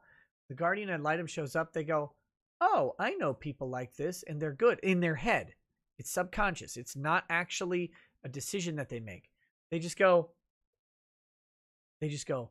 oh, okay. So then when those people have explanations for all of the various minor injuries that a child may be suffering for years and years and years, they just happen to have an explanation for every single one. Then they go, yeah, this kind of kids get scraped up. It's just how it happens. And there's just a little bit of deference that they get because guardian ad litem knows people just like them. And it's not, like I said, it's not racism. I'm not saying the guardian ad litem, if it was black people, no, it's not like that at all. It's just this little confirmation. And so in Minneapolis, try and get social services to help if you're not Somali. Try it sometime. It's a laugh riot. Laugh a minute. Like try and as a white person go get food stamps. It's harder. It's hard to do. Try and get the family courts to pay attention. it's hard to do. You have to shock them. You have to shock them. And it's the guardian ad litem. The judge doesn't, the judge doesn't interview these people. The judge doesn't know. They rely on that guardian ad litem and they trust them. And why? There's no good reason to trust them.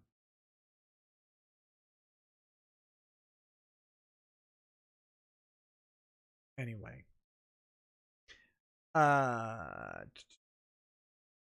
Lord Xenu Save says, lol, Nick guardian ad litems don't interview suspected sexual abusers. Oh yeah, they do interview the children, and they do interview suspected abusers in Minneapolis. Trust me, I know. I know very intimately about guardian ad litems interviewing suspected abusers because I have used guardian ad litems again to my advantage, and then I've fought against them at a disadvantage because they interview suspected abusers. They absolutely do. Here, I don't know about, I can't speak for other states. I can only talk about Minneapolis, but they do here. Anyway, let me keep going. One Angry Weeb. Hashtag firing squads now. Bad Vibe says, true or untrue, this judge appears to have failed that single most important part of her job, protecting the child from measurable physical abuse and investigation of these statements. Yep.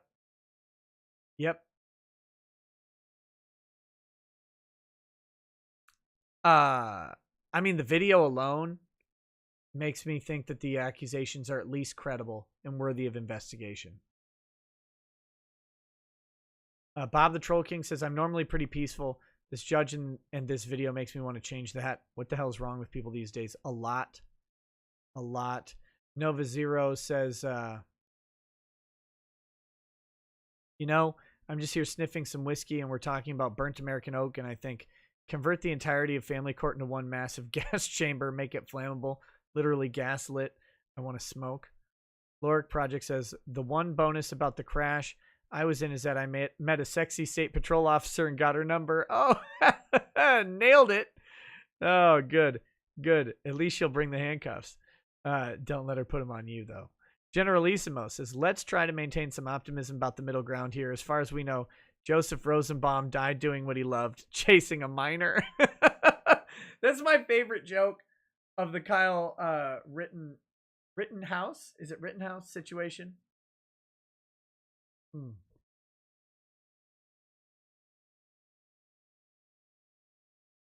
First, last, could the TCPA be applied?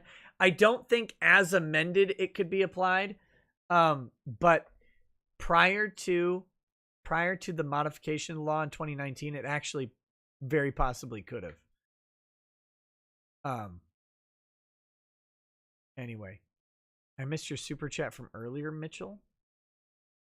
Oh, Mitchell, I do $20 super chats immediately. Well, as close to immediately as possible. And then the rest of them, I do get to them by the end of the show. I will read every single super chat. I saw yours up there, and I will get to it. Sorry, that's just a thing I did to keep the show. Because if I read everyone as they came in, I used to do that, and it's a disaster. It's worse than the already shitty format of the show. Sierra Mike 091 says, shit like this is why I signed up to serve, to prevent stuff like this. However, as a soldier, Minnesota Guard, I'm not trained to handle this appropriately. Still doesn't prevent me from feeling like I failed to defend those I swore I would die to protect. No, that's not your job. That's other people's failures. Okay. All right. Let's get to this thing. Okay, like I said, I'm not going to do the full DMs. Most of the DMs I will share will be from Ron, and that's it. I'm not gonna go into the rest of sharing all of them, but I will tell you the story about this. Yeah,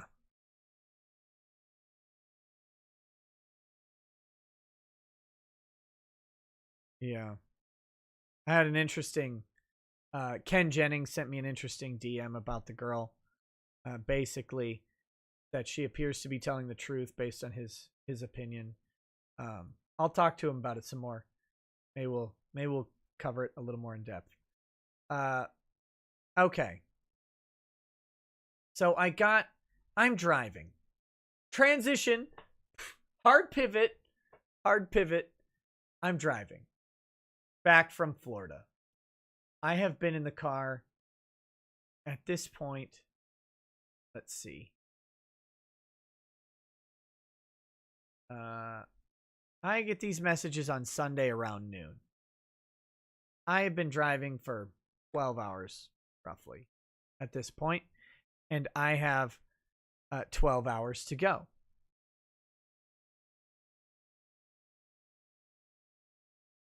And apparently, someone flagged one of Thomas Royloop's videos.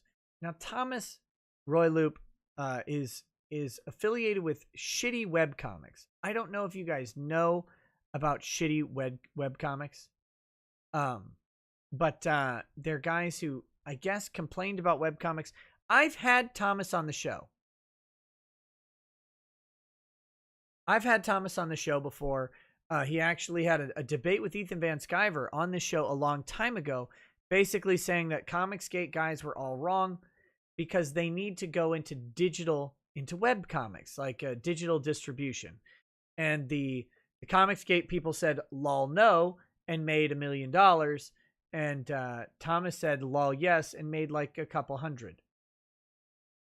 And, you can determine what you want about it.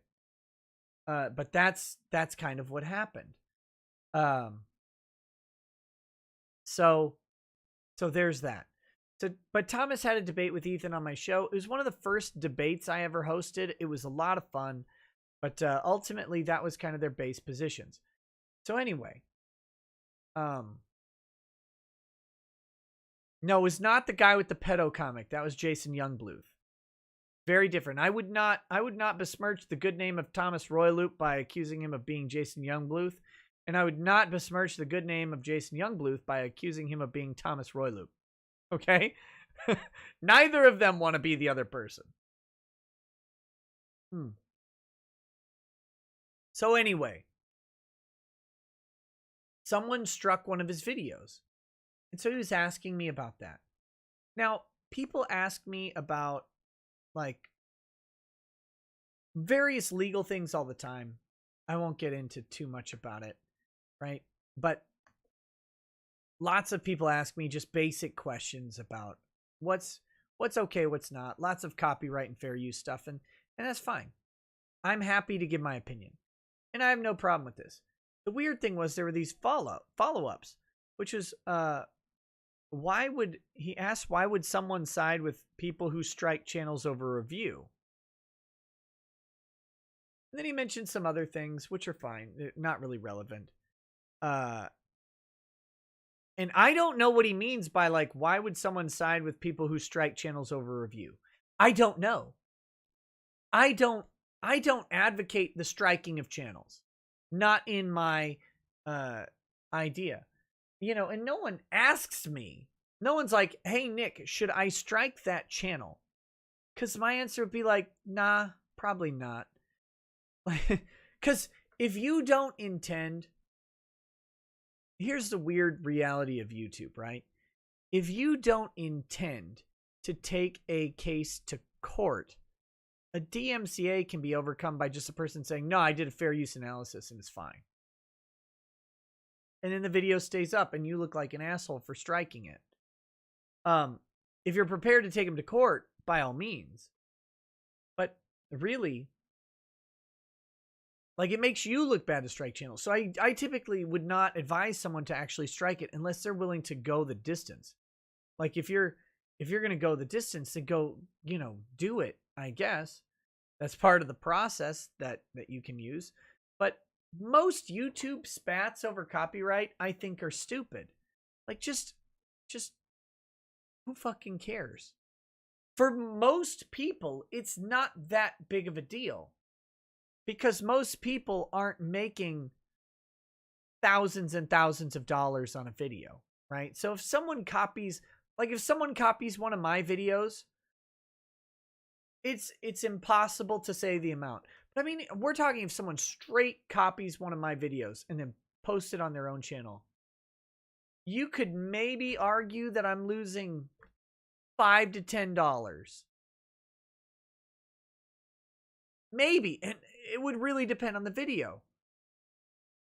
So I'm not going to, why would I bother with that? And if your channel gets less interaction than mine, well, it's certainly not worth it. It would have to get significantly more interaction than mine to be worth it, or to be a pattern. It would have to be a pattern of behavior, right? Hey, what's up, Memology? So anyway, so if people ask me, should I strike this video? Why? What did you actually lose out on? Like, what really happened? For the weird thing is, for the overwhelming majority of people, having someone copy your content it's a lot of times it's a bonus. It's a benefit to you because YouTube is hard. It's hard to distribute your product and to get it out there. And more people, like, if someone copies one of my, or clips like some of my channel or something, or whatever they do, and they re-upload, and people do all the time, and I generally don't mind. If they just tell me, I don't mind most of the time. And if I do mind, I'm going to tell them. I'm not going to, like, strike it. I'll just be like, hey, but I don't think I've ever done that. But even if it goes out to 10 people that I don't know, that's marketing. That was free. I didn't even do it. And they wouldn't have otherwise seen my product. So usually I'm not the guy who's like, oh yeah, go strike that channel. That seems stupid to me. But people will do what they do. Anyway, my point in all this is, like, why would someone side with people? I don't know. But it sounded kind of accusatory. And I'll give you a little bit more context as to why it felt more accusatory. There was a middle message, which is not really important. And then another message is, he says it's not related, but they're thinking of doing a video next week. Maybe. So look for this video. Guys, make sure you look for the shitty webcomics video expose of Nick Rekieta, because apparently that's coming. And I encourage you all to watch it. About me being friends with people who do a lot of doxing and false flagging. And then he asked me for a comment. I was flattered. About it. Well, I mean, I don't know. First of all, I don't know what people do. Like, I don't care. I don't care if you dox someone or false flag them. Don't do it. But at the same time, I'm not your dad or your mom or your financial planner. Most of the time, I'm not your lawyer either. So, if people do it, the fuck do I care? Like, what does it have to do with me? It doesn't have shit to do with me. No one asked me. Can you imagine? Hey, Nick, should I dox this person? Fucking no. Why would you even ask? If you're asking me if you should dox someone, the answer is obviously no. Obviously not. Sauce says, I thought doxing wasn't a crime. It's really, in 99.9% of situations, it's not a crime. That doesn't mean I'm going to advise someone to do it, right? Like, jumping out of a plane without a parachute and landing on a trampoline isn't a crime, but it's not advisable either. Like, but no one asks me. You know why? Because if someone is asking me, they already don't like the idea of doing it. That's one of these things. People are already like, oh, I feel uneasy about this. If anybody ever asks me, should I dox so-and-so? No. Why are you doxing people on the internet? Who cares? But it doesn't matter. Doesn't matter. If you do, you know the last person on earth is going to be banging down your door and saying, like, you stop the doxing. Is me. I don't give a shit. It's not me doing it. It's not me doing it. So I don't care. You know, I don't care. If they want to do a video about me, fine. Like, I literally, if they do, I encourage you all to watch it. I'm sure it'll be great and full of insight. So I kind of talked about it. But then I was like, who's Liam? Because I know of Liam. I don't think I've ever talked to Liam. If I have, sorry. I'm bad with names. I don't think I've ever talked to Liam. So I'm like, and remember, he asks right above, why would someone side with people who strike a channel over review? Now, that's a weird question to ask me if you're not then further implying that I am siding with the person who does that. I've never talked to Liam about this subject, and I don't think I've talked to him ever. Liam who? Liam Gray, maybe? Liam Gray? Liam Gray. He's a comic artist, I think. Talks about Comicsgate stuff. I've seen his name when I read the Comicsgate thread on Kiwi Farms. He does live streams, or he did. I don't know. I don't have a problem with Liam.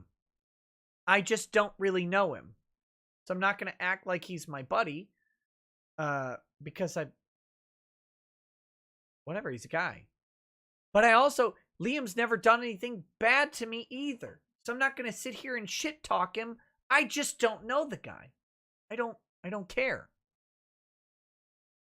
So anyway, this guy, so I was like, I don't know anything about Liam or his issues. I don't know why you're siding. Like, I don't know what that means. But then he clarified he was talking about Tug. And then he sent me an insult about the Vic case, which is okay. Got me. Whatever. But he said I don't like Tug. And I was like, no, I like Tug. Tug's fine. I mean, I know there are people in my audience and there are some people on my Discord who don't like Tug, but I don't care what they think about Tug. They're welcome to not like Tug. Hate Tug all you want. He's fine. He's great. Fine to me. If he's a dick to you, you take that up with him. Okay? Like, literally doesn't bother me if you like or don't like Tug. Tug has always been nice to me. And you'll hear me say this a lot with people. And there's probably a reason. When I say someone's always been nice to me, it's really simple. They've always been nice to me. And if you had a bad experience with them, that's great. Like, you can, with my full permission and consent, harbor resentment against a person who has wronged you. I'm never going to try and change your mind. I don't care. Like, sorry. They would have to do something really bad to someone else for me to be like, eh. And like really, really bad. Other than that, you've got a personal dispute with them. I'm not going to get in between you. Have a dispute with them. I hope you work it out. Whoever it is, I don't care. Whoever it is, that's your relationship. My relationships with people, I try to maintain positivity in them, and I try to maintain good relationships.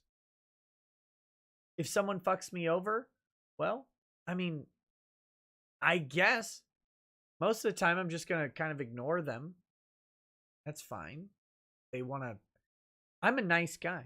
I'm a gentle giant. So I will let if I'll talk to most people, and if they're not an absolutely insufferable dick to me, then I'll chat with them when I have time.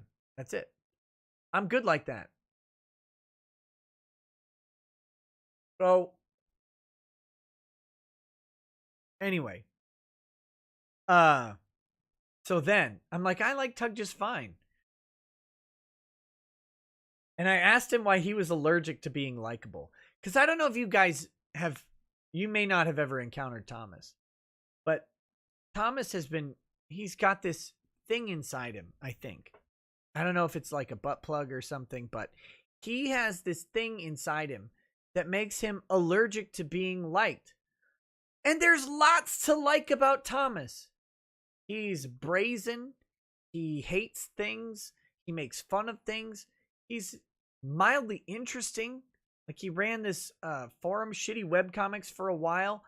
And it's funny. Like, I don't care about comic book drama really that much at all, but it's still interesting. It's funny when someone makes fun of something. I love that. Lots to like about Thomas. But he's like, I've encountered people like this before. If you start to like them, they push you away. They want whoa.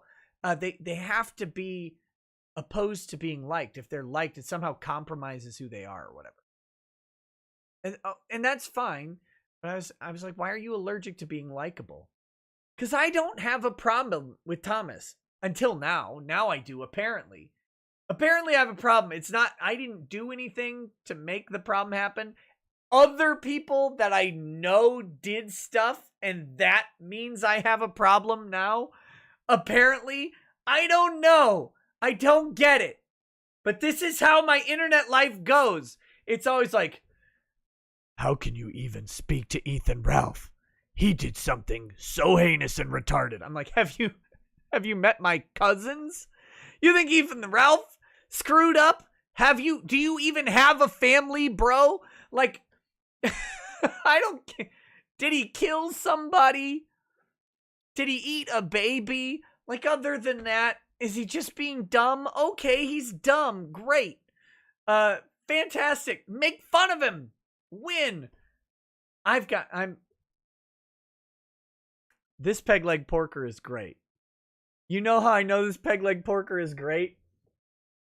Because I'm going to tell you something that was going to be a surprise. And that is, I'm working on a parody song for Ethan Ralph. And I haven't done a parody song since Maddox.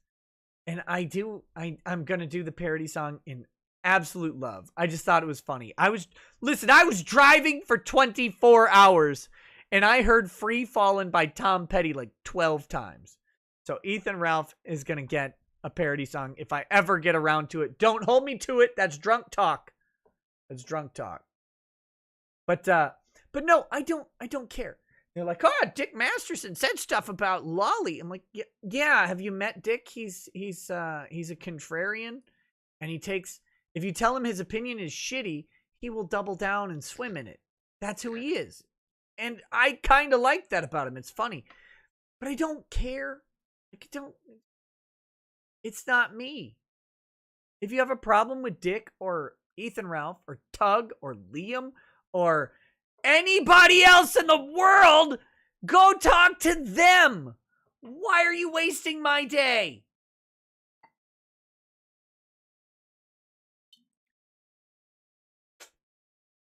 Because here's the reality. I don't give a shit about your gay internet drama. I'm never gonna care about it. Oh my God.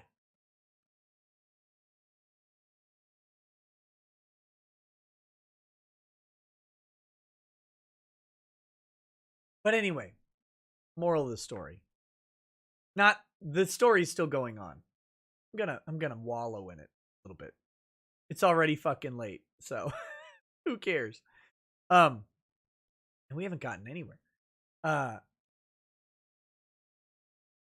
If you take an honest assessment of your life. If you immediately disowned or disavowed any friend, acquaintance, anybody because they did something stupid, you wouldn't have any friends or acquaintances. Period. You just wouldn't. People do dumb things. Guess what? You do dumb things. Thing you did 2 days ago, fucking stupid. And you know it. You probably already know it was dumb. Because everybody does dumb shit. And the idea that you should just dump somebody or disassociate with them. One, it vastly overestimates internet friendships, which is like, when you get down to it, there's a bunch of people on the internet I like, and this is going to sound really rude, but I like, for example, Yellow Flash. I think Flash is great. Hilarious guy. would hang out with him in a heartbeat. I have talked to Flash on the internet, like through a live chat or some sort of video conference, like 10 times. Probably, something like that. And then DMs from time to time. And I've met him in person once. Like, this is an internet friend is a glorified acquaintance. Like, Flash has no real influence over my life. Like, I'm not going to see him on the average day. And I like him, but if he died tomorrow, my life would be mildly impacted at most. I don't want Flash to die. He's a good guy. Flash, live! Live. GoFundMe for Flash. He's got mesothelioma now because I said so, not because it's true. Anyway, it doesn't really matter. It's fine. Tug, same story, right? Ethan Ralph, same thing. Dick Masterson. I met Dick a couple times more than Ethan Ralph, but at the end of the day, you know, if Dick dies tomorrow from like all of the LSD and cocaine he's doing while sending simp texts to Jamie Lynn Hughes, trying to sniff that, you know, that HGH booty or whatever. If he dies tomorrow freebasing cocaine off of roided up bikini models, my life changes almost zero. Almost zero. I'll be like, damn, I like that guy. He was hilarious. I'll drink an entire bottle of Mexican whiskey in his honor. It doesn't, but like, it's not my dad. It's not my brother, sister, cousin, uncle. Those people, you know, it's not Drexel, right? Like, Drexel and I have been friends in person for 25 years. There's a big difference in that. But anyway, like, here's the thing. And the drunk rambling, I get it. You can all disavow me later.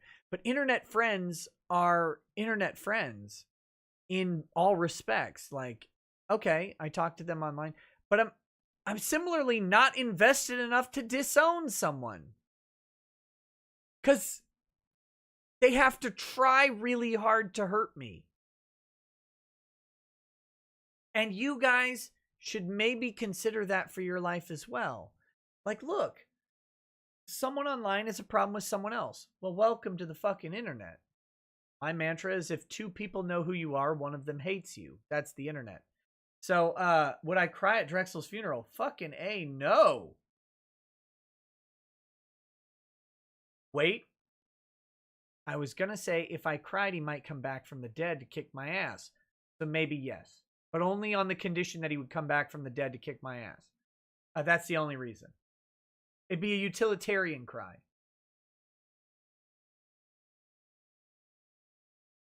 So anyway.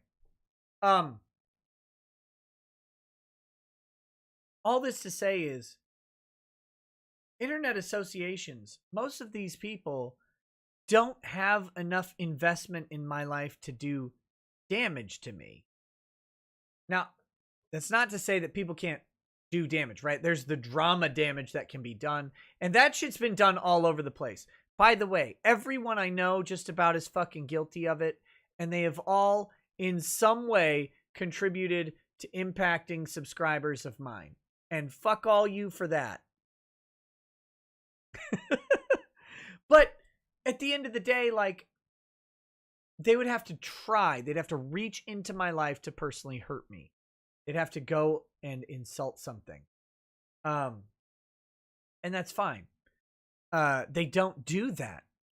Shockingly, that's a lot of investment for them too. Like if I wanted to harm Tug, for example, I would have to invest in harming Tug. It would take an effort on my part to like become enough of Tug's life to do that to him. That sounds like a lot of fucking work. I don't want to do it. So I think people overestimate like just how impactful internet friendships are. Or maybe I underestimate them. Maybe I'm the sociopath. I'm okay with that. I'm okay with that. But it's just this weird thing. So, long story short, I said, why are you after me? Right? Because remember, back to the story of Thomas. Thomas is threatening to do an expose video on me, which, again, I fully encourage him to do, whatever. Like, why are you after me for what someone else did?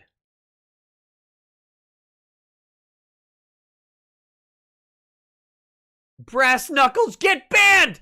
Get banned, Brass Knuckles! So then he's like, you still like Tug even though he doxed someone? Yes. Yes, let me tell the world.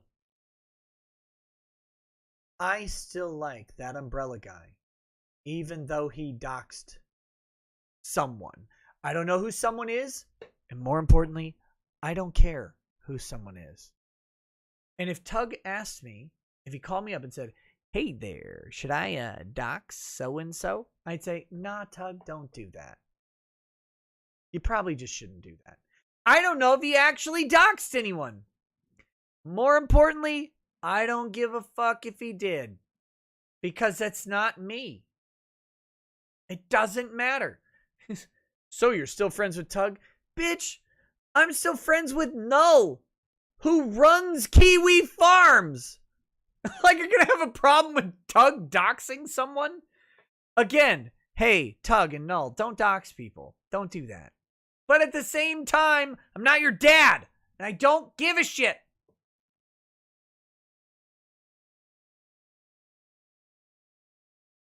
Anyway. So then he accuses me, like he says I won't turn on Tug because I'm afraid of losing subscribers. Which is it's the weirdest accusation I've ever seen in my life. That's the weirdest shit I've ever heard of. Like, what does Tug doxing people and me being friends with have anything to do with subscribers? Hey guys, if I said, you know what? I don't really like that Tug doxed someone. I'm not a fan. Would that somehow, like, would I lose half of my viewers? Maybe, I guess. I guess it's a possibility. I don't think it's likely. Oh, he doxed Zach Viana as self-defense? Zach Viana? That's a literal tampon.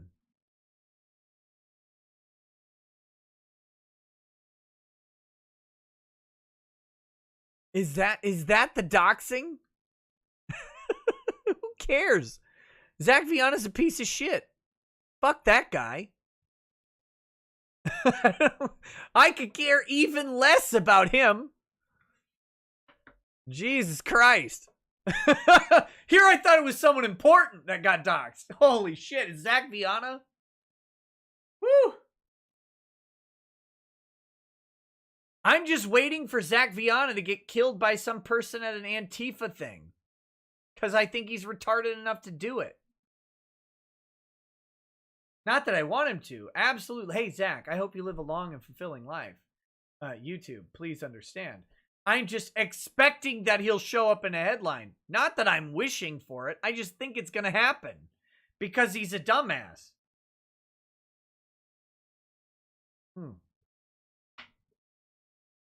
Anyway. So then I'm asking him. I'm like, wait, do you tie your friendships to YouTube subscribers? Because that's the accusation, right? Like, he's accusing me of not, like, I'm gonna continue to grit and bear being Tug's friend. Like, oh God, I gotta be friends with Tug because of YouTube subscribers. Thomas, Pumpkin, Sugar Tits, whatever, Coke Teeth. I don't know. Whatever nickname you want. There are several people in my Discord, some of my higher paying subscribers, and don't like Tug. They think he's trash. They think he's a bad guy. Think he's a grifter. Whatever. Great. I don't care. What? Am I worried about losing their Patreon subscription? And no. And if they did remove their Patreon subscription over my friendship with Tug, I go, oh, that's weird. That's it. That's how that goes. No, I don't care. I don't give a shit. If you hate Tug, go hate him all day. If you're gonna hate him, be funny about it. That's all. That's all I ask. Anyway. But I don't understand this. I don't understand this, like, tying like friendship to subs is a weird thing. Like, wow. If I don't like someone, I'm just not going to hang around them at all. Like, why would that be related to subscribers on YouTube? But here's my favorite one. I'm going to actually, I'm not going to show all the DMs, but I am going to show these. Because this was the premium burn. This is what you all paid for right here. This is a premium burn, okay? Not from me, I don't think. I got burned. I'm the Burn-E, not the Bernie Sanders. Don't you dare. But I am the Burn-E. Here we go. So I said, you tie friendship to YouTube subscribers. Why are you so broken? That's a genuine question, by the way. Why are you so broken? That's a weird thing. This is, I'm not the one afraid of losing clout on the internet. What clout on the internet am I afraid to lose? Do I have clout? What even is that? Like, Thomas, there's a picture of me in fucking blackface. And every time I comment on any issue where people are like new to who I am, there's 7,000 reposts of me in blackface. Am I worried about losing clout? Clout died 16 years ago when I took the picture and uploaded it to MySpace. What the fuck? What clout could I possibly have? You think am I gonna be a federal judge? You think that's gonna happen? Do you think I'm gonna be the next PewDiePie? You think I'm gonna hit 1 million subscribers with a fucking blackface picture out there? Jesus Christ. I might as well have murdered a child in the goddamn street. There's no clout you can have. It's done. It was done before I even started. It was done before Twitter existed. Losing clout. Thomas, I drink whiskey and yell at people online. Oh, Fox News syndication is right around the corner. I drink enough whiskey that a whiskey company told me that they won't sponsor me because my drinking is irresponsible. Don't worry though. My internet clout's coming. It's in the mail. I ordered it on Amazon Prime.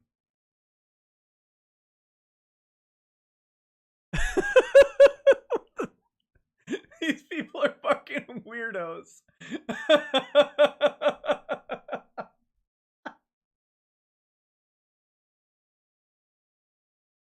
Thomas, let me help you out. Here's how the internet works. Have a bunch of fun. If you can monetize it to the place you're comfortable with. And go, and it's gonna die. At some point, it's gonna go. Because Susan is gonna menstruate on your YouTube channel. And then it's gone. And then you go to DLive, and you get 1/5 to 1/10 of the compensation, and you work mining cryptocurrency for Chinese people.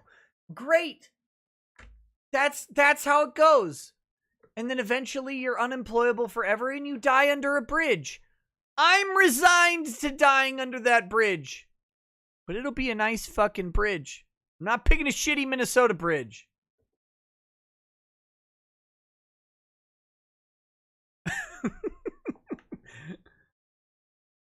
It's just, it's the internet clout. But anyway, I want to get back to this. I got hung up on the first line. Does your wife know a coward is raising her children? Oh God, I hope so. I hope she does. Now remember what the cowardice is. I've set it up for you. Have you guys figured it out? I'm a coward because I haven't denounced Tug for doxing person.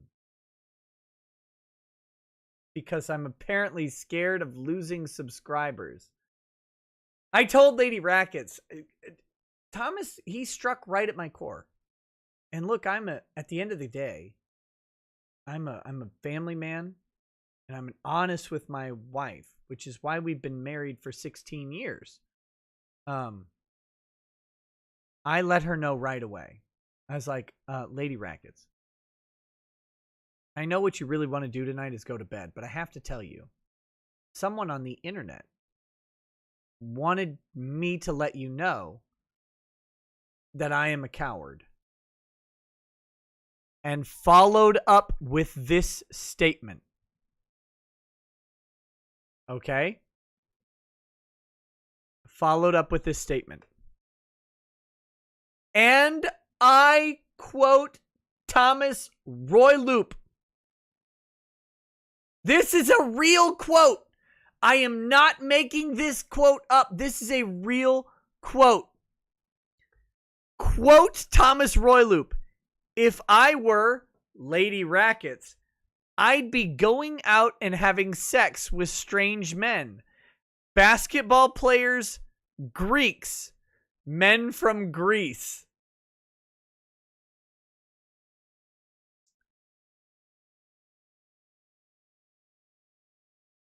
Thomas Roy Loop, if he were Lady Rackets, would be out having sex with basketball players and Greeks.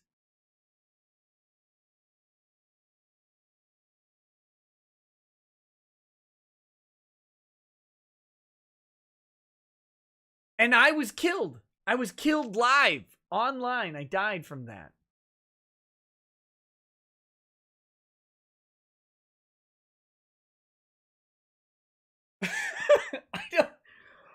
I don't know what that means.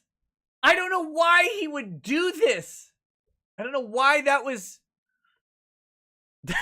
his go-to. He's like, you know what I'm going to do? I'm going to run out and find some basketball players and Greeks. Have sex with them. All right. So now I typoed in this next message, and this is embarrassing, but you got it. You can't hide your mistakes.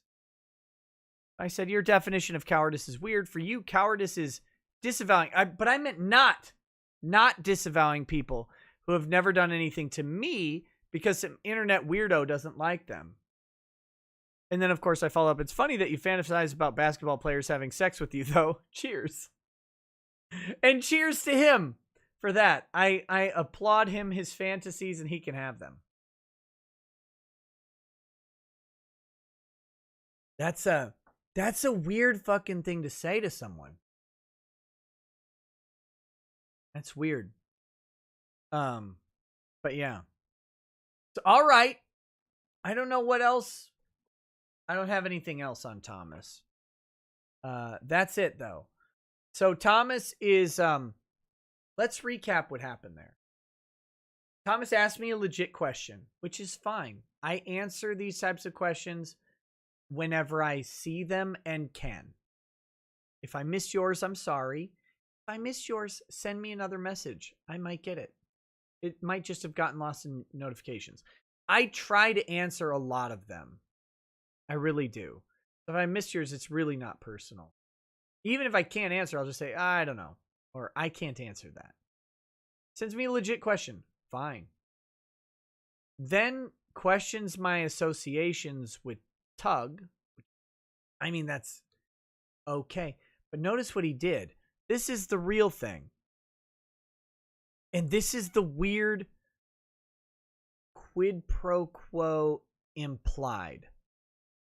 Okay? He informed me that he was planning on doing a video about my associations with other people. I don't know what the implication was, but I guess I was supposed to denounce someone. Like, and to have, because he asked me for a statement about the video. So he let me know about the expose video. I don't know if is that a threat? Like, just do it, pussy. Just do it. Why are you telling me? What do I have to, like, are you trying to get me to stop you? I don't care.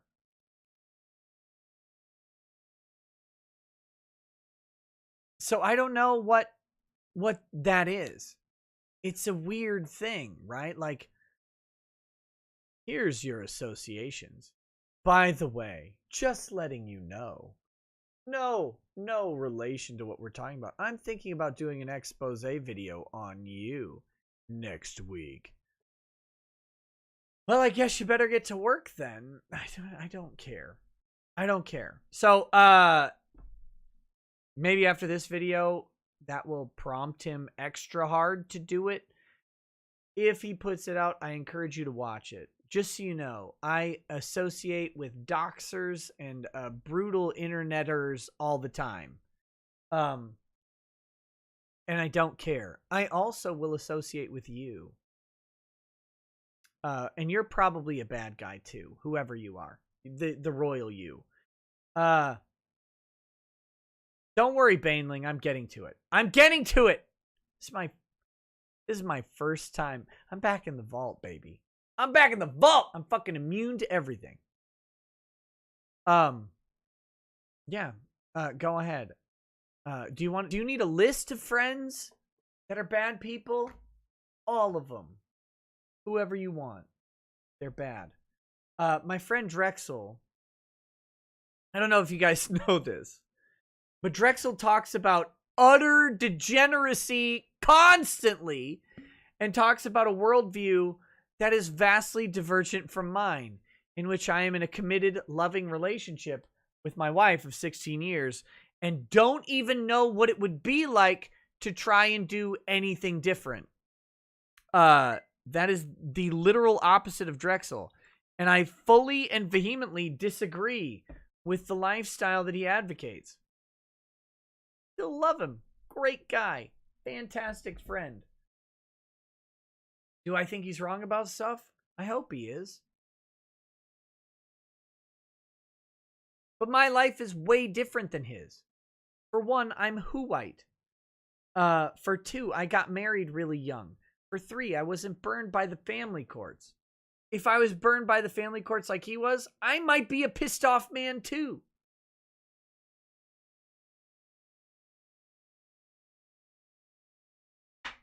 But anyway, all right. All right. Drunk review of the expose video. I hadn't even thought of that.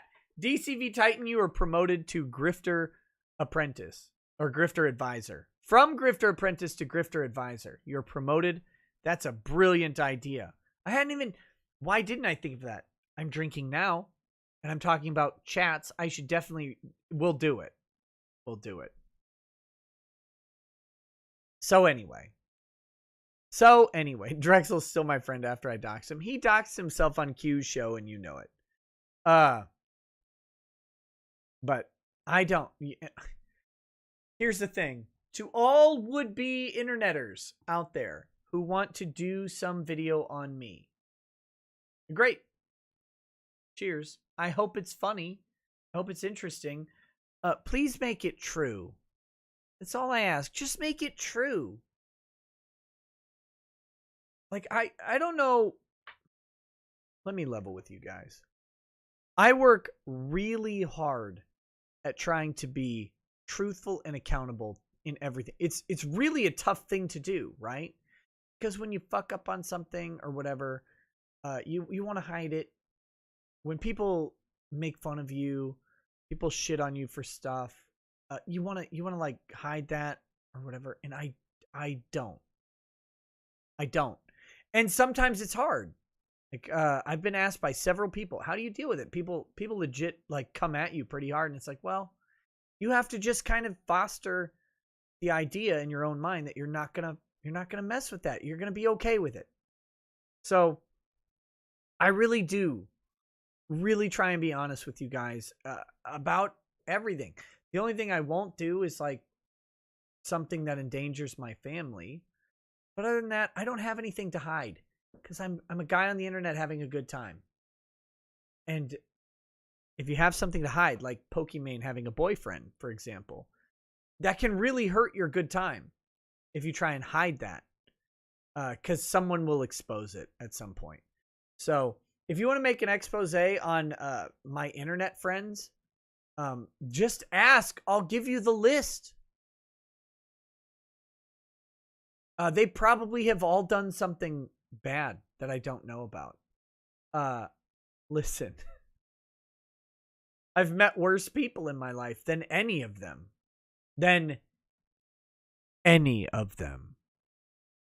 And those bad people, those legit bad people who've done real bad things and really hurt people, at the end of the day, that's how do I visualize it? Imagine a grid. Imagine a grid that's like 10,000 by 10,000. For most people, the legitimate harm they cause someone else. The legitimate harm they cause someone else is one block on a 10,000 by 10,000 grid.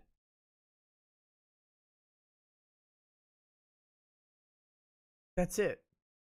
When you really break down like how many moments exist in someone's life, the biggest fuck ups in the world are like,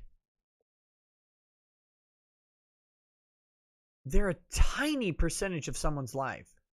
It's a tiny amount of who they are. The biggest shit, murdering someone, for most people, for the majority of murders, is a decision, a mistake made in moments. They may have meant it. They may have wanted to kill the person. That decision was made in moments. Outside of those moments, they didn't want to kill anybody, and they haven't killed anybody else. That's a lot. Now, there are also scumbags who wanted to murder a whole bunch of people. That's different. That's the minority. The majority are short things. It's I've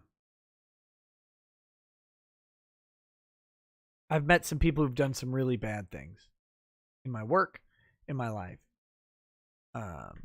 And I will tell you that the worst stuff, the stuff that I hate vehemently, makes up such a small percentage of that person's life that, like, now, if you don't have any investment in them, who fucking cares, right? Like, write them off.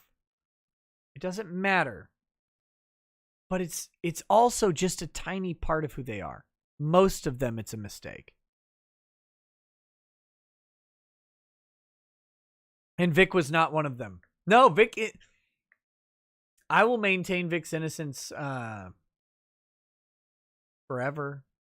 Until you would have to present to me something amazingly clear to get me to change my mind. Because I've talked to Vic about this stuff. And maybe he's the best liar on earth, but I don't know why he'd lie about some of this stuff.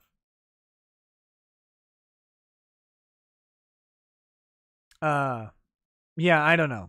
I also don't think he's that good of a liar, frankly. Frankly, I don't think he's that good of a liar, but that's me. Okay. Jesus Christ.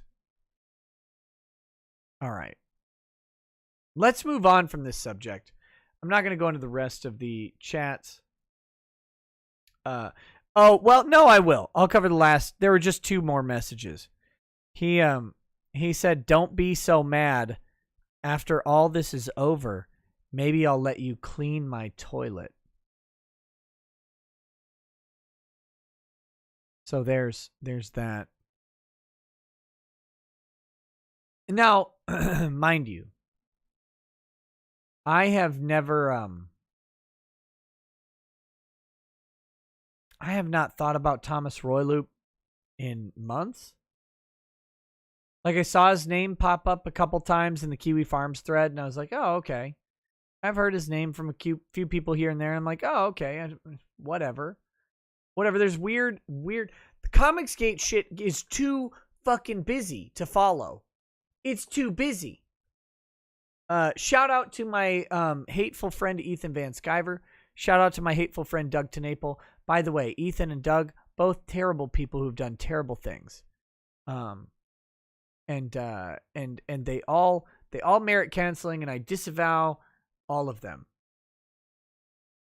What the fuck? What do we do? Comicsgate is too stupid to follow. I can't do it. Too much shit. Anti-Comicsgate, even gayer. I was getting the lowdown on Anti-Comicsgate. They've turned on themselves. Remember the whole, Comicsgate's imploding and turning on itself? Anti-Comicsgate doing the same thing. Because all of these motherfuckers feed on drama. And when you run out of drama from your enemy, you have to create it locally. That's why I will talk about people who talk about me. I'm not going to sit here and go through like the drama of other people. It's just ridiculous. So, but anyway, so I don't talk about Comicsgate that often, but when I do, I don't always talk about Comicsgate, but when I do, a couple people will mention Thomas from here and there, and it's like, oh, okay, I had that guy on the show. He's neat. Mad? I don't give a shit. Like, I don't care. I'm not the one threatening an expose video because your shitty review got tagged by someone else. That wasn't me.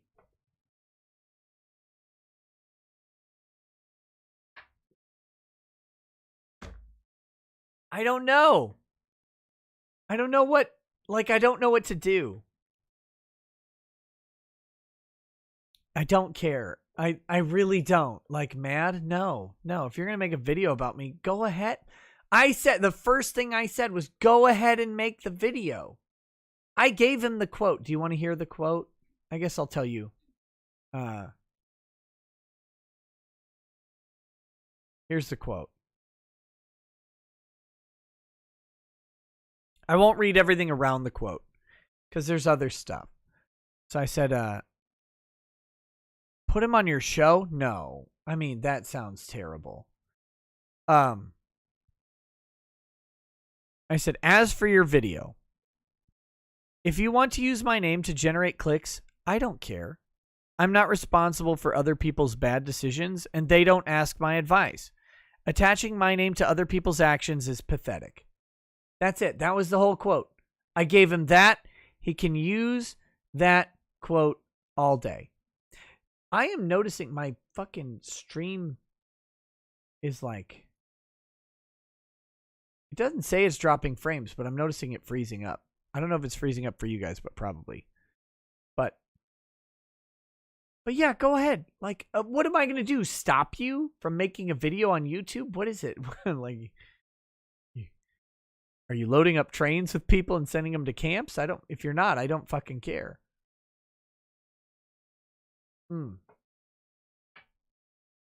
Anyway, it does freeze occasionally. I don't know what that is. It's probably on my computer's end.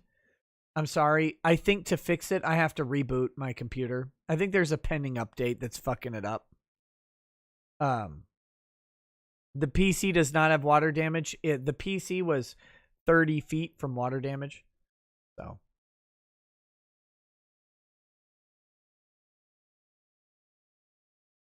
Phoenix Lord Asserman says, be careful. I don't care is a battle cry of people who desperately care. I believe you, but you aren't sending the message you think you are. I'm not thinking at all, buddy. I'm drinking. Drinking is not thinking. I don't fucking care, man. I don't care. What I mean by I don't care is like, I'm not going to stop him. I'm not going to do anything to him. He can make his video all day. right? Just like I'll make this drunken rambling about it. It doesn't, it doesn't matter to me. If he makes it and I'm undone by it, I guess then my bad choices in life led to that. I don't think it's going to happen though. I don't think it's going to happen. But no, I don't. I mean, let's be real. I do care about people like impugning my integrity. That's one thing, because I try to be very, very honest. And the other thing I care about is people trying to police my associations with others. I really do care about that. And I don't want to send the wrong message there. That's that integrity thing. I care about people trying to police my associations. Don't. I won't listen. I won't listen to you. I'll probably make fun of you. It's not in my blood to give in to someone else's demand to disavow someone. You better have some better access in my life than the other person does to speak into my relationship with them. And it has to be significant. Like we're talking parent, Lady Rackets, and very few other people who'd be like, hey man, you got to watch out for that guy. Then I would pay mind to it. If you're someone on the internet and you're like, oh, you need to not talk to X, I'm likely going to share that comment with that person specifically. It's probably going to happen. I don't care about that. Like, and when I say I don't care, I don't mind. It doesn't, your opinion is irrelevant on that front. You won't police my associations, and I won't police yours either. Isn't that what Null did with Dick? Something like that. I don't like it. I don't like it. I don't like what happened between Null and Ralph and Null and Dick on any of the sides of it. I hate it. I hate when my friends fight. I fucking hate it. I hate the fight between Ethan, Ralph, and Doug TenNapel. I hate it. It's gay. It's stupid. It's bullshit. And I have to deal with the fucking fallout from it. I hate all of that. I have to deal with people who, let's get this real. War Campaign went after Doug when Doug left Comicsgate. And even though War Campaign has gone all weird after that, people still have the branding of Doug being bad. I don't care if you like Doug or not. I don't. But like, I think that's a bullshit sort of fight that happened. I think it's stupid horse cockery. And I think that people's hate over it is stupid. Both ways. I like both Ethan and Doug. I don't know what else to say about that.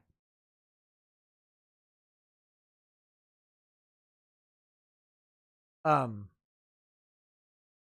if you guys don't like him because of either of them, because of something they did specifically and said, that's great. Work it out with them. I'm not going to tell you otherwise. But I will say it's annoying. Like if I have Ethan on and there's people who's like, oh, he's a piece of shit because of what he did to Doug. And if I have Doug on, they're like, oh, dirty Doug. He's going to fuck people over like he did Ethan. Like, God damn it. I just want to have my friends on the show. Like, that's all. That's all I want in life. Have a friend on the show and have a fun time. Drinking, eating pie with no hands or whatever with Ethan. That'll be great. Not washing my hands with Doug and then shoveling steaks into my mouth. That sounds fantastic. That's all I want to do. I can't, though, because people fight, and I think the fights are stupid. I think Null and Dick's fight is stupid. I think Null and Ralph's fight is stupid.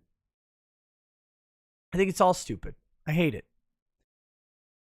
Again, because it impacts me and my fun. And my fun is the most important thing ever. I also like everybody. All right! Cops! Cops! Let's get to cops. This is a completely different topic. You guys got to stop me from drinking earlier. Because I will ramble on. Goober Gabber says, turned 27 yesterday. Could you pour one out for me? I don't think that's a good idea. I do it myself, but I don't think my boss would appreciate while operating a CNC milling machine. Well, you twisted my arm. Bad Vibe says, I think in all cases, if you're going to make a claim of any nature, you need to go the distance anyway. The MCA strikes, criminal accusations, etc. In for a penny, in for a pound. Social outrage is pointless without the facts. I agree. I'm going to pour, this is a tiny, tiny amount, I think.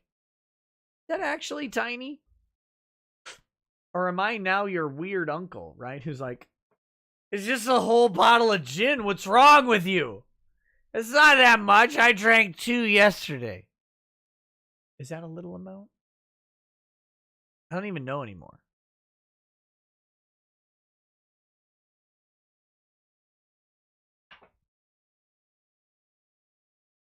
All right. And then Jamel Cherniak says, as long as a person isn't a kid diddler or tries to hurt you, no one should care if they're your friend. I agree. And by the way, if someone was a kid diddler, I would say, man, that's fucked up. I can't deal with that. Okay, anyway. Back to this. Let's do good cop, bad cop. Is it bad cop first? Bad cop first. And then good cop. We'll do bad cop, good cop. Because I always do the bad cop stuff. So I wanna close on good cop.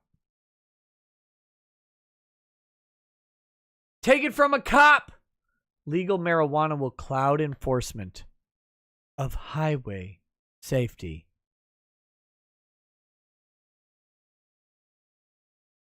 Let's see if he gets the reasons. Oh, excuse me. Let's see if he gets the reasons right for why it'll cloud enforcement of highway safety. Is there a dark mode on Twitter? Can I put my Twitter in blackface?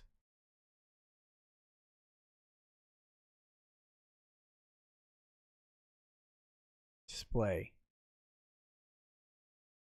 Oh, lights out. Oh, thank Jesus.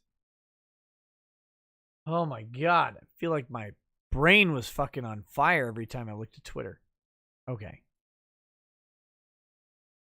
Let's see if we get the cop to identify the real problems here. Legal marijuana will cloud enforcement of highway safety. Opinion. This is an opinion piece by Scott L. Bone. As executive director of the Pennsylvania Chiefs of Police Association and a former member of the state health department's medical marijuana advisory board, chiefs of police should not be on the medical advisory board for medical marijuana unless they're a fucking doctor. Unless they're a doctor, an MD. If they're a cop, get them off. Cops are not authorities on medical fucking anything. Get out. Get out. Get out. Get out. All right, sorry. I would like to express my concerns and those of many of our members about the legalization of marijuana and the relative effects on public safety in or communities. I believe marijuana legalization in Pennsylvania will pose significant challenges for law enforcement resulting from the unanticipated consequences it has on crime and public safety. They're not unanticipated. We can actually measure them. In fact, this motherfucker is going to argue based on some findings from Colorado, which has legalized marijuana for several years now. And he's actually going to do it improperly, but they're not unanticipated. Now they're literally anticipated. I believe marijuana legalization in Pennsylvania will pose significant challenges for law enforcement resulting. Oh, wait, I read that. In our meeting with Lieutenant Governor John Fetterman, we supported decriminalization. Decriminalization is fucking garbage. It's garbage. Decriminalized weed is still illegal. And it means that you still get searched. Your life still gets fucking ruined. Still get a ticket. You know what's decriminalized? Speeding. Speeding under 20 miles an hour over the limit is decriminalized. Do you want a speeding ticket? Do you want to be pulled over by a cop? No, of course not. But decriminalizing speeding is fucking gay. It's stupid. You still get a fucking ticket. You still have to go to court and fight it. It still wastes your time. It still takes your money.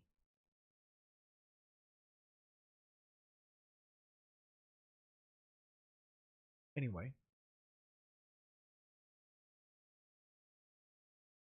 There is an important distinction to be made here for the state's residents. Legalization of marijuana is the process of removing all legal prohibitions against it. False! You're a liar. It would be regulated highly by the states, as evidenced in every other state. Listen. If you're in Illinois, which has legal marijuana, recreational marijuana, or Colorado, or anywhere else, here's a thought. You grow a weed plant in your basement, then pull the bud off of it, put it in a baggie, and go to the freeway. And you sell it on the freeway. And pay special attention to any car with little lights strapped to the top. And go right up to that car, the one that has a decal that says police on it. You go up to that car and ask to sell them your fresh bud of marijuana. And see how all of the legal prohibitions against it are removed. I'll wait and see how that goes for you. Spoiler alert, you're going to fucking jail.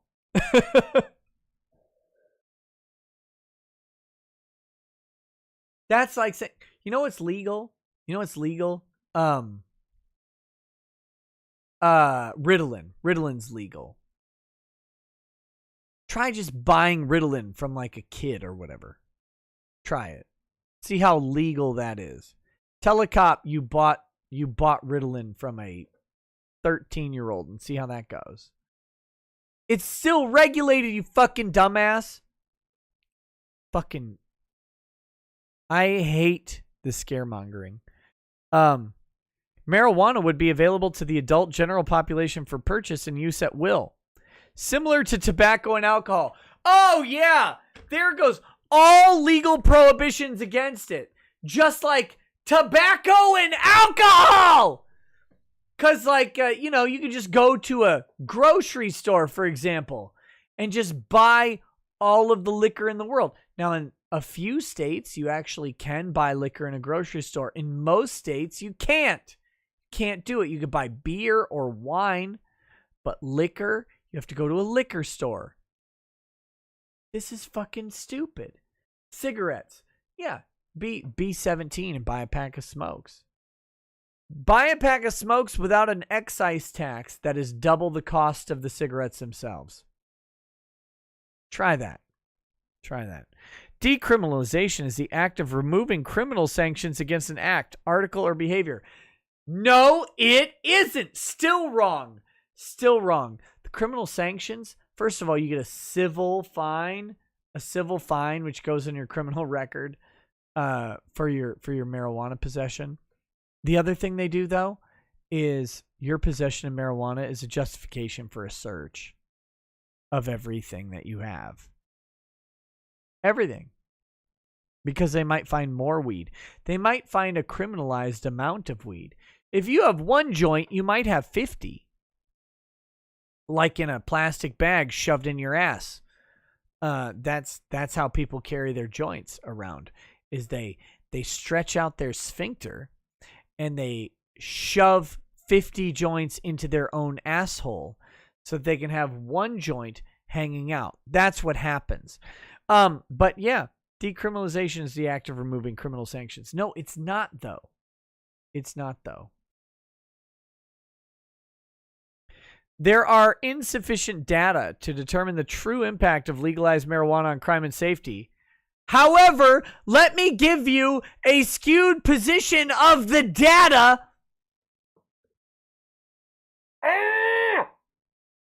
The arguments are in... There are arguments that internally disagree, and then there are arguments that externally disagree. External disagreement is you make an argument, and I raise a counterpoint. An internal disagreement is you make an argument, and your own follow-up destroys the point.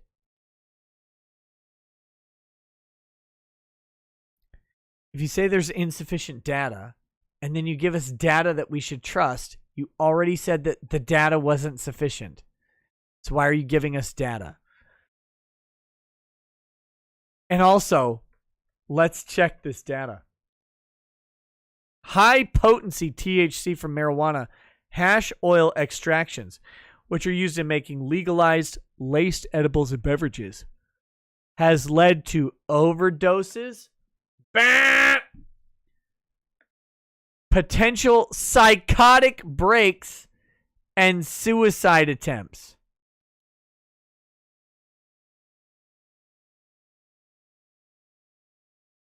You know, the data in Colorado shows just a plethora of fucking weed overdoses. They're all over the place. It's an epidemic. And guys, not only do cops believe this, teachers believe this, and more importantly, politicians in other states believe this. Do you know why? Well, a cop said it. It must be true. A cop said it. Well, he's on the ground. He knows. No, he doesn't. He's not a doctor. And even if he was a doctor, is he a specialist? Is he a substance specialist on marijuana? Does he know anything about it at all? No, of course not.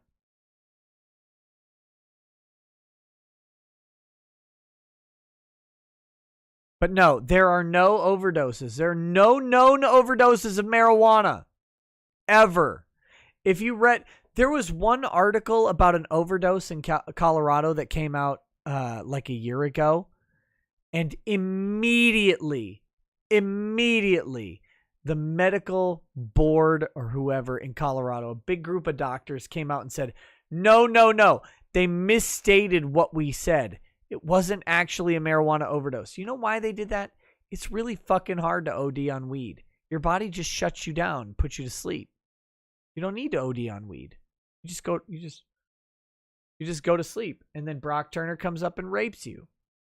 Perfect. All right, he says youth use. It's always about the fucking kids. It's always the kids. And addiction rates have increased due to ease of accessibility. Yes. If you make weed more accessible, more people will use it. More people will do it. If it's legal and accessible, more will. That's true of almost anything. Okay, anyway. And there's great concern about the significant health impacts of chronic marijuana use on the children. What's the concern? Oh, they don't know because marijuana has been so thoroughly stigmatized that they can't do studies on it. So if you can't study the marijuana and the effects of the marijuana, then what are you going to do, right? They don't know. So there are concerns. Well, there's concerns about a lot of shit. Fuck off. Stop making laws about concerns. Quote, banking systems are unavailable to the marijuana industry because of federal laws, creating a dangerous level of cash that can lead to crime. Do you hear this? Point 3 is that some laws are stupid, so therefore, to get around it, These guys have to carry a shitload of cash, which could lead to crime. Oh, well, if that's the story, fuck you. Like, honestly, fuck you. The law is bad, so we should have bad policy because the other laws are bad. Jesus Christ. Difficulties in establishing what is a legal marijuana operation have created problems in conducting investigations, determining probable cause, and search and seizure procedures. Oh, wait, I thought legalization removed all legal barriers, right? Legalization is the process of removing all legal prohibitions against it. But wait a minute. How then is there difficulty in establishing what a legal operation is? If all legal barriers are removed, how can we have any confusion about what's legal? Because if it's all legal, then it's all legal. But it isn't, is it? It isn't.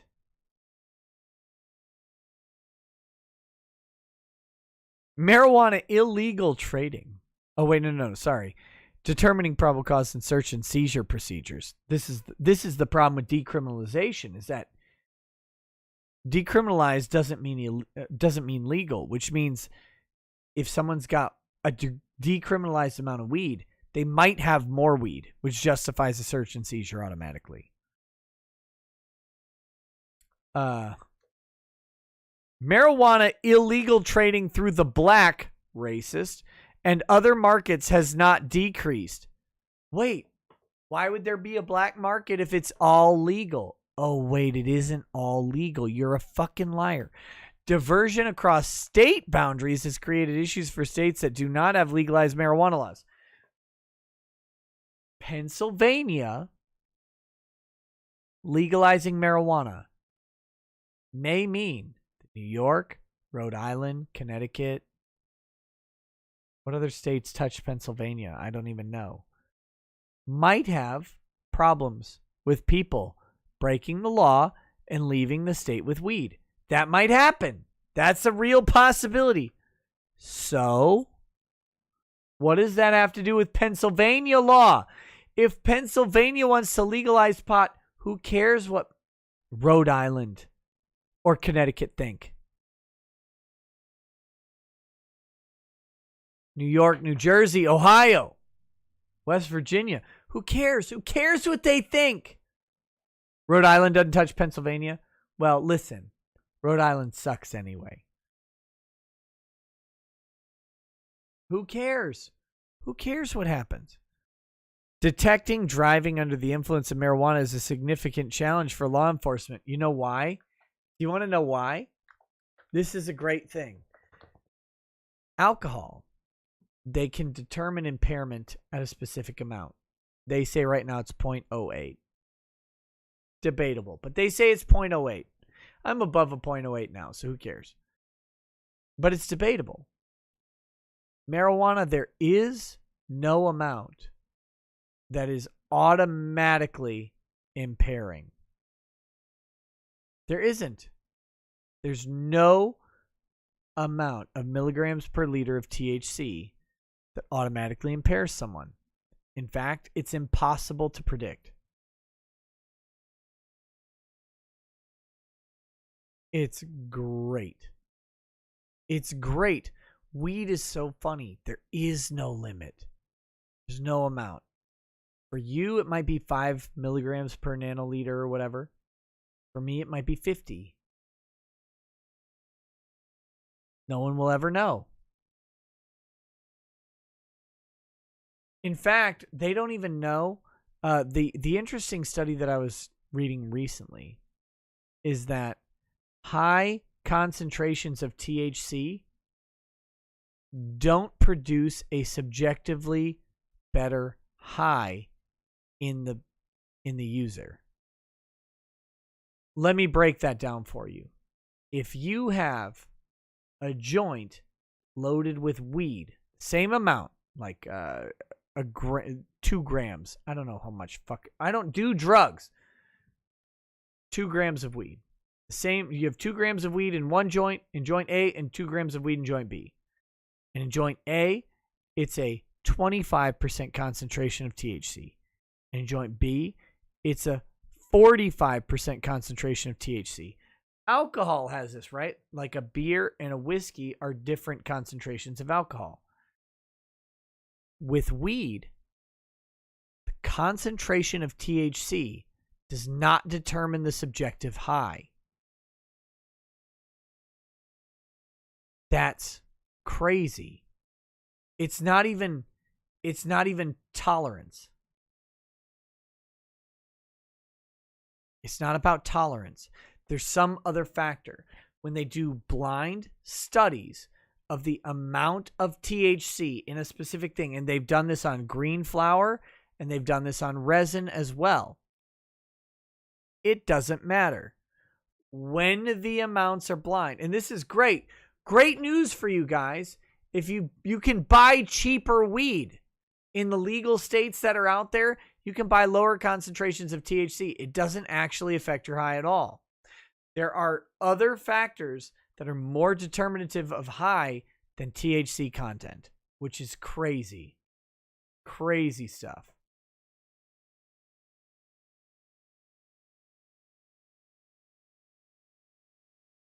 Go check it out. There's a study on it. It's amazing. It's fantastic.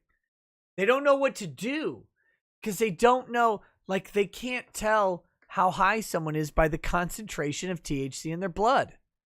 There's some other factors going into it. Anyway,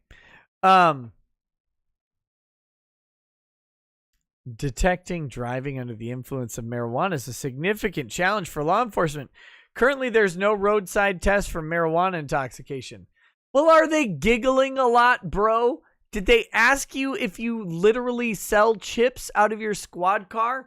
Pretty simple to find out if they're fucking high, right? I need some Ruffles, buddy. You got any?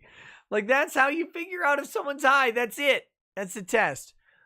But this is silly because the roadside tests for alcohol intoxication aren't admissible. Like, if you blow into the breathalyzer, you blow a .09, that's not admissible to prove you're drunk. The only thing that .09 does is it gets you to the station to blow again. The physical observation tests, like the nystagmus test, that's your eyes tracking an object. That's nystagmus. That, your response to that, your response to walking the line, all that shit, that is more determinative. And they can convict without a actual blood sample.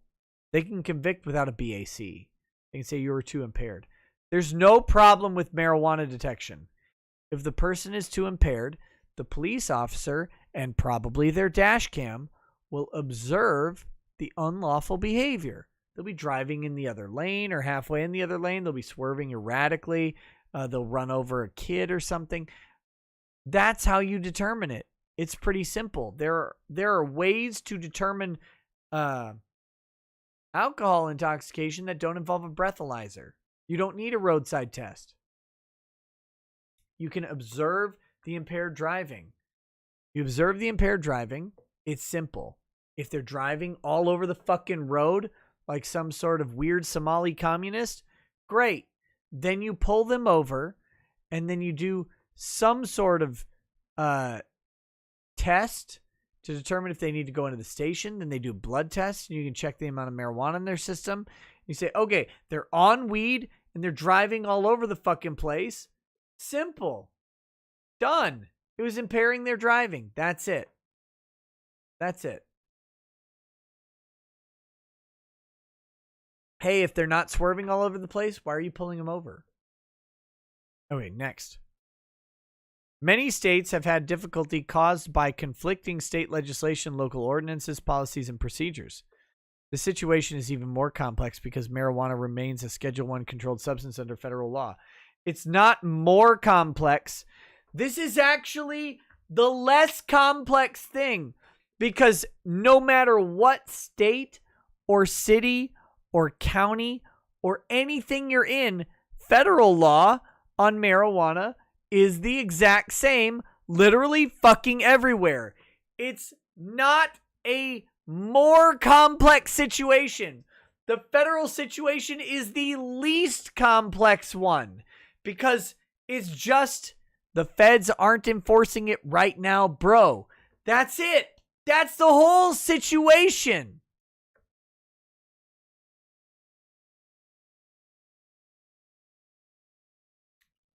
The harder, more complicated situation is when cities within a state decriminalize or criminalize something that the state is decriminalized or whatever.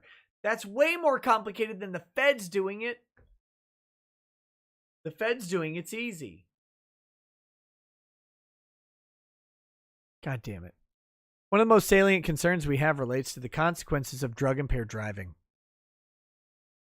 This is not actually a salient concern, by the way. In states where there is a legalization of marijuana, they have a minor spike in traffic incidents for about a year to a year and a half. And then they plateau off and level out. Because there's always a spike in traffic incidents when you introduce a new thing into the market. If you came up with a new law where all cars could suddenly go 95 miles an hour instead of 70 miles an hour in every state, you would have a spike in people crashing. Like you just would. It's just how it would go. And then the spike would level off. Because a bunch of people who aren't good at driving 95 miles an hour when they were driving 70 would suddenly drive 95. And yes, I know that actually means that instead of driving 85 miles an hour, they're now driving 110. I get it. That's what would happen. And they wouldn't be good at it. And there would be a spike. People would be driving over their level of confidence or competence. Just like people would be doing weed over the level of competence. It says, anyway, we have all witnessed our share of crashes and traffic congestion, as well as vehicular, pedestrian, and cyclist fatalities. Notice what he did here. This has nothing to do with the argument. They don't have legal weed in their state.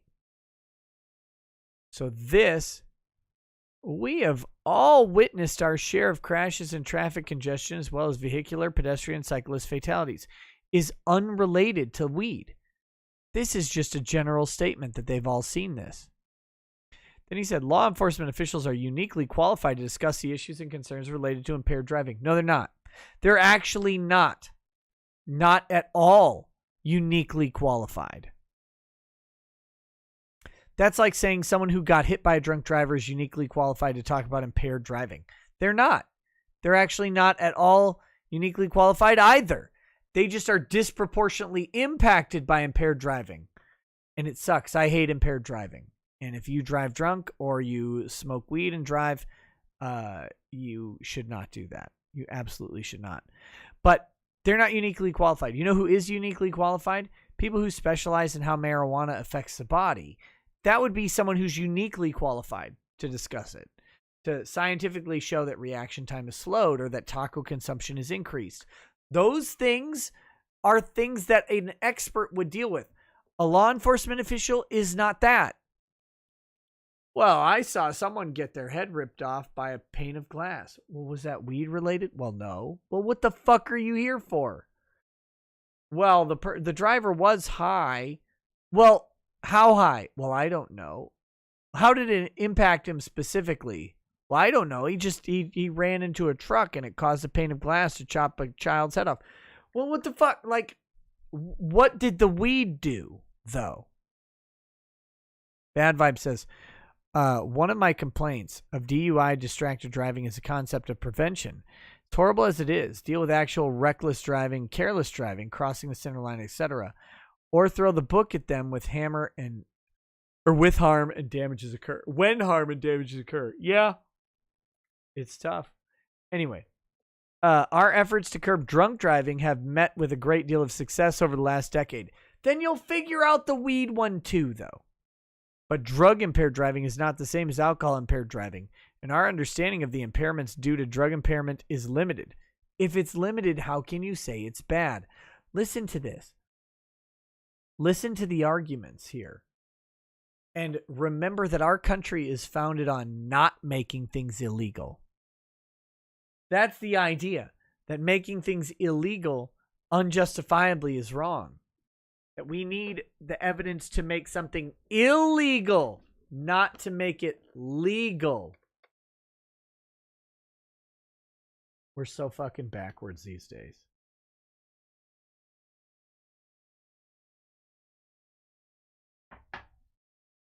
In America, everything is supposed to be presumptively legal. And then there are specific laws that remove legality later. All right, next. Alcohol is unique among impairing drugs in that there is a documented correlation between blood levels and levels of impairment. This does not exist for other drugs and has been shown to be non-existent for THC and marijuana. It is not possible to currently identify a valid impairment. Well, then, fuck right off. Fuck right off. That's it. Fuck off. You know what you can't quantify? You can't quantify a valid impairment for sleep deprivation. Like if I'm on 2 hours of sleep or if I'm on 12 hours of sleep. Can you tell the difference? Can you tell me to not drive? The answer to both of those is yes. Yes. Why can't they figure it out for weed?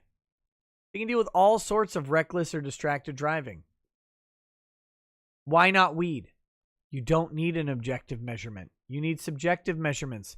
Same way they deal with everything else. Someone on weed runs into a van, kills a family. That person should be shot and killed. That's it. There you go. Done. Simple. Not a hard question. Okay. Let's get to good cops. I'm getting tired of these bad cop stories. What? What the fuck?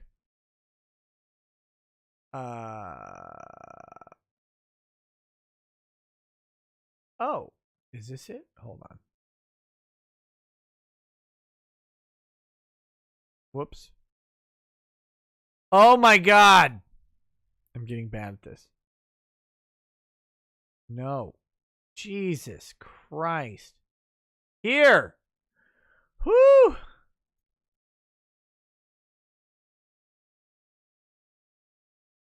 Let's do this story, then we'll wrap up the show. This has been a long show tonight, but I'm having a good time. I'm having a good time. I hope y'all are having fun. And after this, we're going to do Firewalker. Chuck Norris and Lou Gossett Jr. on Twitch.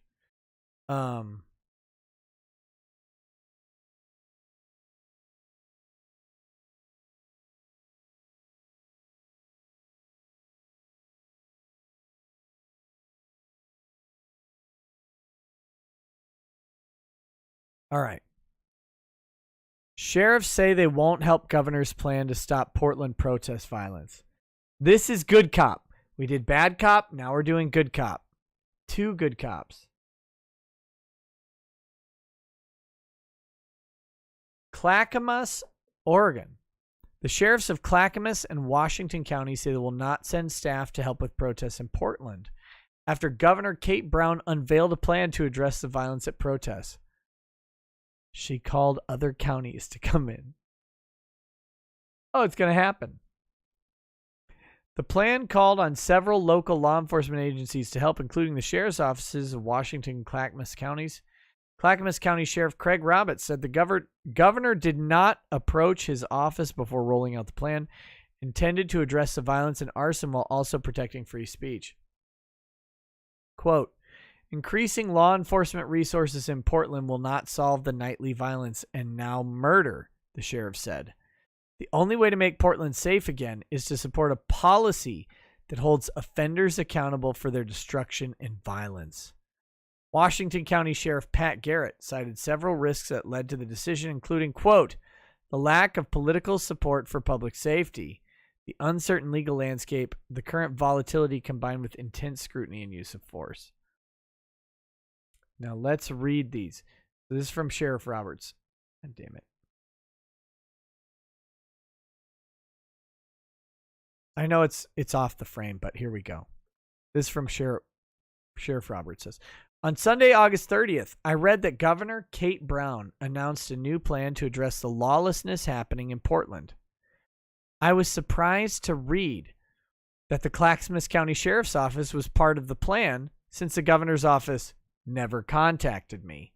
Had Governor Brown discussed her plan with my office, I would have told her it's about changing policy, not adding resources. Increasing law enforcement resources in Portland will not solve the nightly violence and now murder.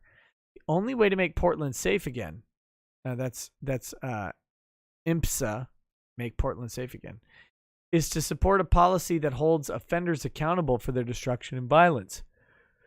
That will require the district attorney to charge offenders appropriately and a decision by the Multnomah County presiding judge not to allow offenders released on their own recognizance and instead require bail with conditions. The same offenders are arrested night after night, only to be released by the court and not charged with a crime by the DA's office. The next night, they're back at it, endangering the lives of law enforcement and the community all over again. For all of us in law enforcement, keeping our community safe is our first priority. Had Governor Brown asked me, I would have told her that no amount of human resources will stop the cycle of violence, her term, that is making Portland unsafe. For that to occur, the criminal justice system will need to do its part and hold offenders accountable. Hashtag based and red-pilled as fuck from that sheriff.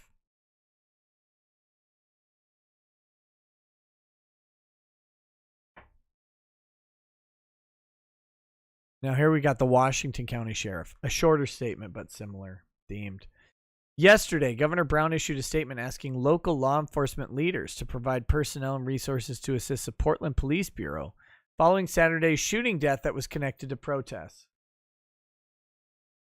As Washington County Sheriff, I commit to support Portland Police Bureau through indirect ways like analyzing risk associated with social media, air support, assisting with specific criminal investigation, etc. At this time, I do not plan to send deputies to work directly in Portland. PPB is a terrific partner, and I'm very sympathetic to what they are enduring. However, the lack of political support for public safety, the uncertain legal landscape, the current volatility combined with intense scrutiny on use of force presents an unacceptable risk if duties were deployed directly.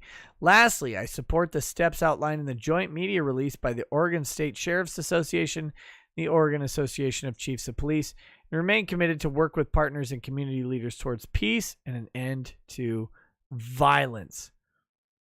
So, here we have two based sheriffs. Sheriffs are elected officials. Remember that. Very important.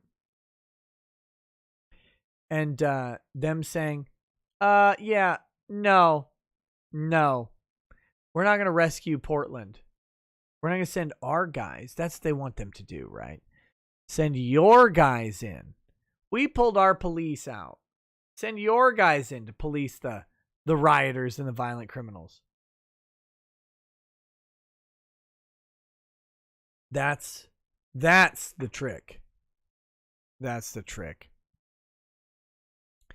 So anyway, I've got some other stuff. Why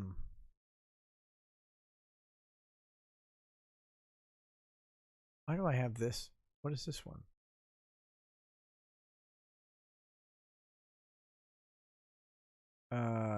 This chick was fucking stupid. Here it is. Let's talk about this real quick, and then we'll wrap up the show soon. I opened this before I switched to dark mode, so I apologize for the massive, blinding fucking sun that's coming your way.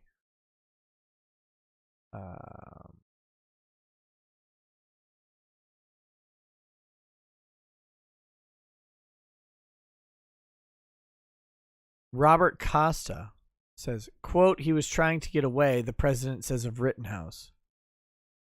Laura Bassett, who is this fucking dummy?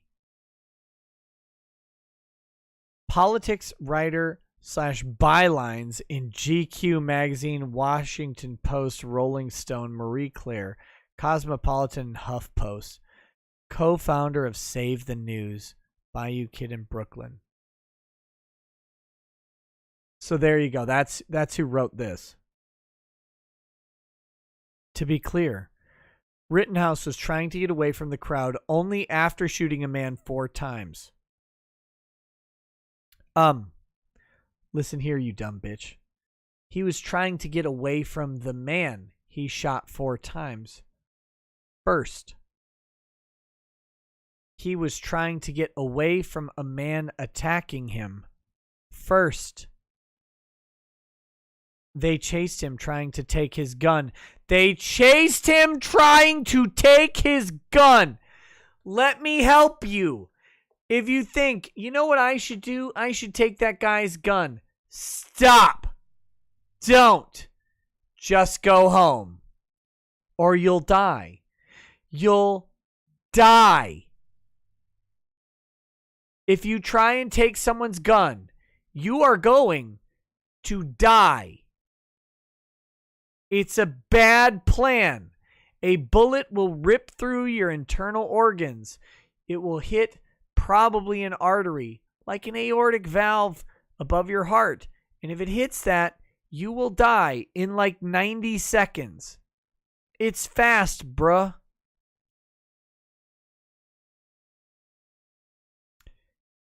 They chased him trying to take his gun. He's been charged with murder, and the president is defending him, as he should.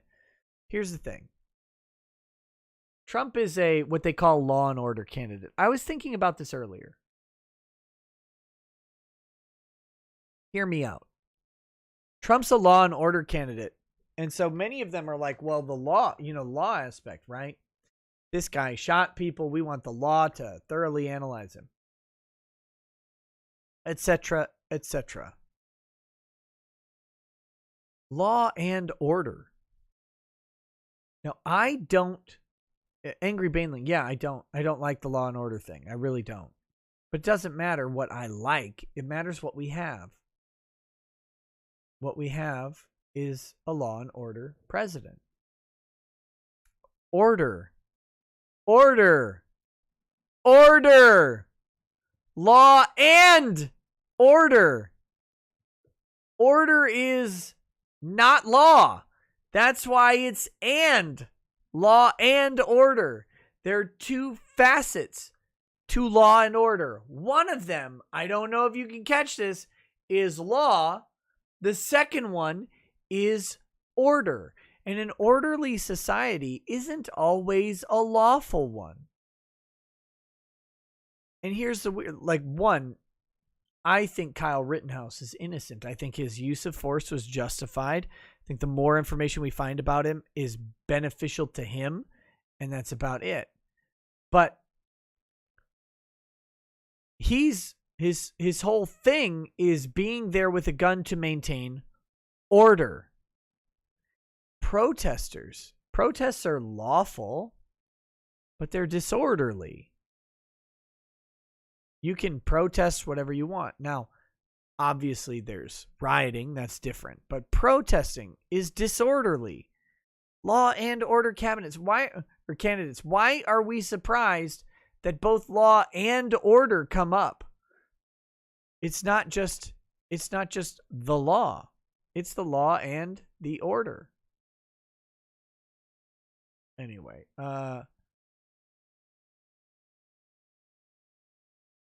that's a stupid thing I saw. Was there anything else? I mean, there's more. There's always more shit to cover, but I think that's about it for tonight. I think that's about it for now. It's 2:30 in the morning. I need to watch Firewalker still. It's gonna be a disaster. All right. So bad vibes.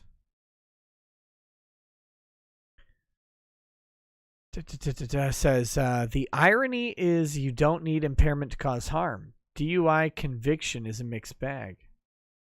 From diversion to breathalyzer ignition and hardship license guts the concept. Vehicular homicide and other criminal codes do more, in my opinion. I agree. I know the idea is they want to prevent like a family from getting killed, but I think harsher punishments when you actually do like run over a kid or whatever, I think that's more effective than the other ones.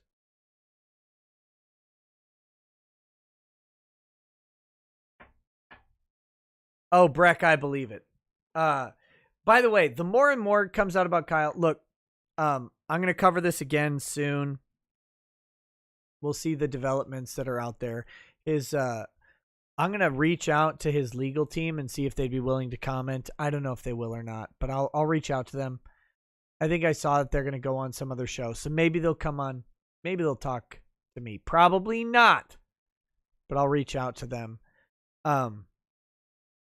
They're going balls deep on this. I know Lynn Wood is salivating with every story that's posted about this kid because everyone is potentially defamatory.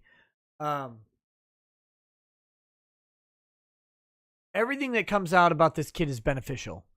You notice we haven't seen like a bunch of Hitler memes that he posted to his sibling or something. That he's not on a. They don't have a Halo Live or a Xbox Live recording of him dropping the N-word a whole bunch like he's Ron Toye's kid or something like that. They don't have anything like that. We haven't seen it. And if it existed, we probably would have seen it by now. They don't have it. Where is it? How are you going to prove that he went there to kill someone?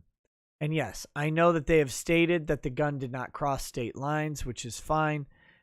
It's not illegal for him to have the gun in Wisconsin anyway.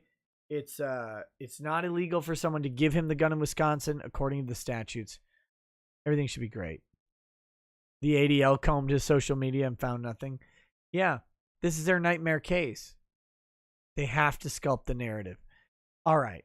Okay, I'm rambling on way too much here. Let's go ahead and do super chats and close this out. And then we'll go over for Firewalker on Twitch. If you are not hanging around for the super chats, thank you for watching today, and we'll see you tomorrow. All right, let's do this. Michael Tynan donated $10. Thank you. He didn't say anything. Traffic Stop says, I hear Fort Worth is cutting loose rioters like they do in Portland. Is the climate changing down there towards being blue? Yes, it is in Texas for a while. Do you think this could influence Vic's case now or going forward? No. GE says, hi, Nick. First time donating. Long time listener. Hey, thank you. Welcome. Welcome. Enjoy that cherry pop. I've been enjoying your show for a year. Just want to say I'm glad I stumbled on your channel since March of last year. Thank you. Hey, my pleasure. My pleasure. Thank you for joining us, and don't be a stranger. Pie Baker says, is Chris Hook going to represent you when those gay boys won't pay to refurbish your house? Yes. I'll call him up. Bad Dragon says, I don't have any kids, but that judge's ruling with Sophie plus dad makes me almost wish someone would Portland the fuck out of a courthouse. Fuck that bitch. Pie Baker says, Nick, I'd argue that this shit is worse than death. At least death is comparatively shorter durations of suffering. I get the sentiment, but I am not a person who thinks that death is a release. I think that everyone can be redeemed. I know it's hard. Not redeemed. Redeemed is the wrong word. Redeemed implies they did something wrong. That everyone can eventually be brought to a better place in life, and I always prefer that. These Hands says, what are Hitler's favorite running shoes? Ones that will help him finish a race. God damn it. Night of Hopex says, the right version of SJW are secular guys who want to drag Christians behind their pickups and people who prejudge everyone accused of child abuse as guilty. We criticize the left for this, but here we are doing it too. Doesn't bode well for our future. Look, I'm not prejudging the guy as guilty. I'm saying that there's enough evidence from a 9-year-old kid for the judge to ask questions, and the judge is shutting down the questions. The judge is prejudging the person as not guilty. That's what bothers me. That's what bothers me. TLJ Screwjob says, why not basketball players from Greece, Thomas? Rude. Bad Dragonite says, go to drunk Nick, your fuck is bed. Oh, wait, I read that one. All right, let's do this. We've got DLV says, hey, good to see you home again. Now mirror on BitChute. It's coming. I've switched to MP4 recording output. Should work on BitChute better. William Jones says, I'd rather handle 5 homicides than 1 divorce. No kidding about Kansas barbecue. Lol. Larkhart, Texas. Heart. Lockhart's my jam, man. That beef rib at Black's makes me coom every time. Ben Garrison says, get with Carl from Who Are These Podcasts? Stuttering John just started a lawsuit against SiriusXM. Yeah, I'm going to talk to Carl about it. I'm glad to be home because now I can talk to him. I've exchanged a couple emails with him, but being down in Florida was a mess. DCV Titan says, Phil, Drex, and RGE make it happen. That'd be a disaster. I wouldn't get a word in. You guys would love it. Andrew War Snowbird says, why does Minnesota think that we aren't adults on Sunday and close the liquor stores at 6 instead of 10? Because they're dumb. Be happy we have them open on Sunday at all, because just until last year they were closed. Ulashed1 says, sounds like you're going to have to grift hard this week to fix all of that. Oh, baby, get ready. Lube up and get grifted. Gelth says, stand with Sophie will break your heart, Nick. I know. Kalinka Pavlova says, Nick has one bad day and everyone thinks he's the unluckiest guy in the world. LMAO. Also, preemptive hi to Esme because typing in chat is a pain. It wasn't really one bad day. It was an entire vacation's worth of bad days that I came back to. That's what really happened. Mitchell Godsend says, glad you guys made it home safe. Hoping I could get a shout out for my new gaming channel. Same as name, Mitchell Godsend. Brand new and trying to get traction. God bless. Guys, go check out Mitchell Godsend if you like watching gaming on YouTube. Some nobody says, each dollar we give makes Pokemon's hoo-ha drier. Oh, shit. It's going to be a Dyson soon. Senora de Mendoza says, what are your thoughts regarding the ridiculous hullabaloo over Ultracon and Vic making a COVID-19 joke on the weekend? I'm going to try and compile a bunch of the hand-wringing over that and go through it like tomorrow. I just have to have enough time to do it. It's great. It's great. He can't do anything. He just can't work again, guys. You have to understand that if Vic gets work, it's evil.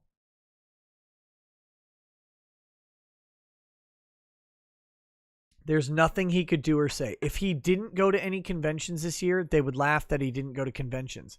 Now that he's going to more conventions than any of their fucking boring asses, they're going to make a big deal out of everyone he goes to. Oh, he's putting people in danger. No, fuck off. Fuck you. Eat shit. Anyway, it's great. Also, yes, Vic, I don't know if you guys saw this. Vic announced a Funko Pop that is an homage to several characters he voiced. You should check it out. If you like it, go buy it. Support him. Support him. Even if you don't like it, if you like Vic, go buy it. His success on these projects. Oh my God. His success on these projects drives the next one, whatever it may be. Am I going to buy that Vic Funko? Probably. I hate Funko Pops, but, you know, whatever. I'll support him. Some nobody says, do it, chat. Dry this bitch up. Justin Bentley says, Rekieta for post-Boogaloo takeover president. Yeah, I'll do that. Zero Absolute Zero says, currently deployed overnight at a Hurricane Laura evacuation shelter. 12-hour shift every single day until further notice. Thanks for helping me get through. Oh, good luck, buddy. Good luck, buddy. Thank you, by the way, for helping the victims of Hurricane Laura.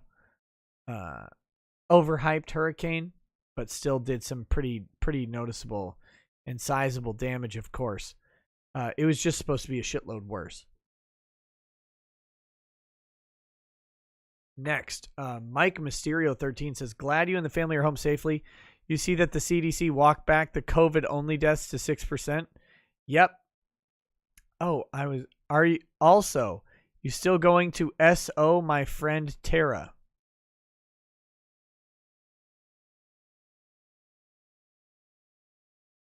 Huh?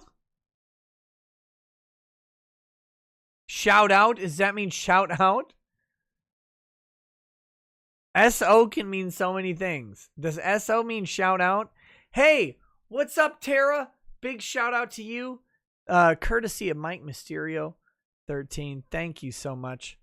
I really appreciate your support, and I hope you have a good day. There you go. I hope that's good. What was I gonna do? I was gonna. Oh, God damn it.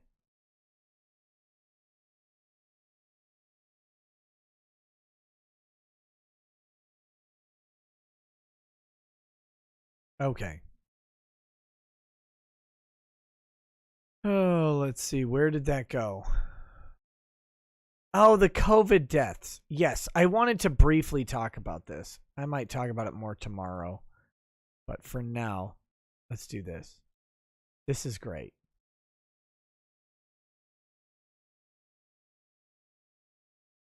I'm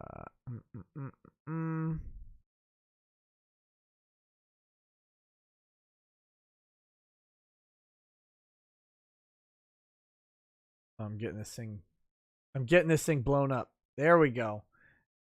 Here we go. Twitter removes tweet shared by Trump with false coronavirus statistics. Were they, though?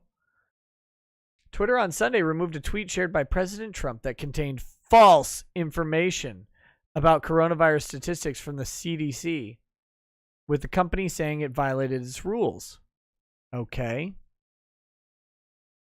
The tweet was originally posted on Twitter user Mel Q, a supporter of the unfounded QAnon conspiracy theory. It's unfounded. The media is talking about it every day. Every day the media mentions QAnon. It's unfounded. The post claimed the CDC, quote, quietly updated the COVID number to show a small fraction of all deaths, 6% from the coronavirus, were actually a result of COVID-19, the disease caused by the novel coronavirus. The vast majority of deaths, the post claims, were because of other serious illnesses. The tweet was taken down, and a message from Twitter says it's no longer available because it violated the rules. Another tweet from Jenna Ellis, a senior legal advisor to the Trump campaign, that promoted the same false claim about the CDC statistics was retweeted by Trump, remains on the site. Let's pay attention to this. The information removed by Twitter appears to stem from provisional death counts for the coronavirus that was updated August 26th and listed underlying health conditions among those killed by the virus. According to the CDC, for 6% of the deaths, COVID-19 was the only cause mentioned. For deaths with conditions or causes in addition to COVID-19, on average, there were 2.6 additional conditions or causes per death.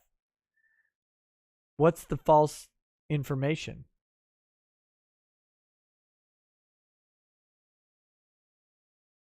What's the false information? Did you notice that there isn't any false information? They removed it for false information. But then they went ahead and talked about on here that that's exactly what it says.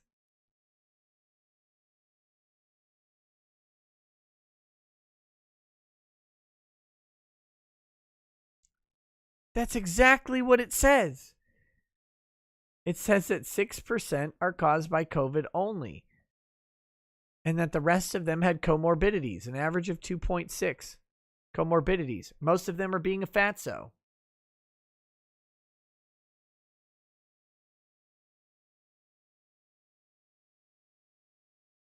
Oh, Mike Mysterio, yeah, you did. That's right. I need to go back. Hey, resend me that DM. Resend me that DM. I can give her a good shout out tomorrow. But anyway, what's the false information? Remember, the headline says false coronavirus statistics. But those are the real ones. That's the actual statistic. Okay, back to this. Some guy with cancer says, "Are you right wing? Reminds me of Ghostbusters. Do you believe in ghosts? For a paycheck, I'll believe in anything." My favorite was, "Are you a god?" Ray, the next time someone asks, "Are you a god?" you say yes. Skeetneat says, "So we all know the judge is abusing her power.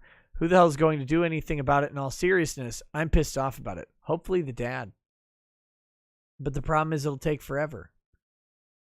Kalinka says, "This judge, R.E. Sophie, is so dangerously incompetent, I can't deal with this. She's not just silencing the dad, she's silencing Sophia. Absolutely evil." Yes, she is absolutely evil. Warwick says, "Ron, go chop up that judge's dog. More than likely her fam of cats in Minecraft." Merca Vaz Street Fighter says, "We need Ron to keep his promise, but with this judge." Rogue says, "What this POS judge did with this abuse of power on her ruling drives a man to the nuclear option, deleting everyone in Minecraft." Ryan Blue Thunder says, "It's lewd, lascivious, salacious, outrageous." Michael Meyer says, "Can the dad sue the judge in civil court or appeal her ruling?" I mean, yes, although it won't get anywhere. The appeal is a better choice, and he should. But in the meanwhile, he should probably comply for his own interests, which is why I hate family court. Shadows King 101 says, "The day of the rope is here. Hashtag stand with Sophie." Rhinosaurus Rex says, "Stuff like this makes me want to see actions akin to Clyde Shelton's in Law-Abiding Citizen. I don't have kids of my own, but my blood boils in rage." Death Trout says, "This video should make any man cry and want to kill. Don't cry in public, cry in private alone." At Zuma99 says, "So this is making me want to introduce the boyfriend to the business end of a 12 gauge where the sun doesn't shine and tear out the mom's eyes. What is this world we live in? It's broken, man. Been broken for a long time." DCV Titan says, "If there was blood, there was tearing. If there's tearing, then an examination by a professional might be able to tell possible causes." Yep, I agree. Pessimism with salt for flavor says, "Pro-ped commie judge needs to have oxygen.exe uninstalled in Minecraft. Peds and their enablers deserve nothing but a slow demise in Minecraft, of course." JJ Joestar says, "There's too many kids suffering these days." Oh, I can take this off. Oh my God. Too many kids suffering these days. I pray this child is okay. I couldn't watch the video. I just couldn't. Don't. Chase Weiler says, "In a war, you can draw borders. But with this, supporters of both sides are mixed together across the country. If it becomes a war, it could be messy. Very messy." Robert Hubert says, "Project Veritas followed the money to Soros, cut the funding, and GFM, and the riot stops." You won't. You won't cut the funding. That's the beauty of our country. You can't just cut the funding unless your left is taking down someone with right opinions. Two Goddamn Gentlemen says, "If you could nominate anyone Gentleman of the Week, who would it be? And why would it be Russell Greer?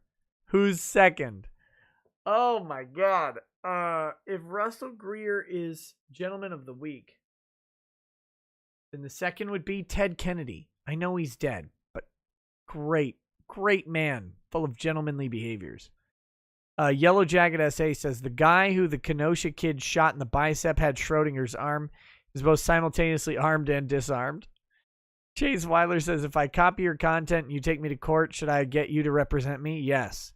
Angry Baneling says, "Nick, you didn't have to drive for 24 hours. You should have bought a Tesla. The thing drives itself. Modernized boomer." I can't imagine stopping to charge up my Tesla on a road trip. Oh, just stop for like 20 minutes and go inside. 20 minutes? First, you got to find a Tesla charging station. Second, 20 minutes? Do you even have kids, bro?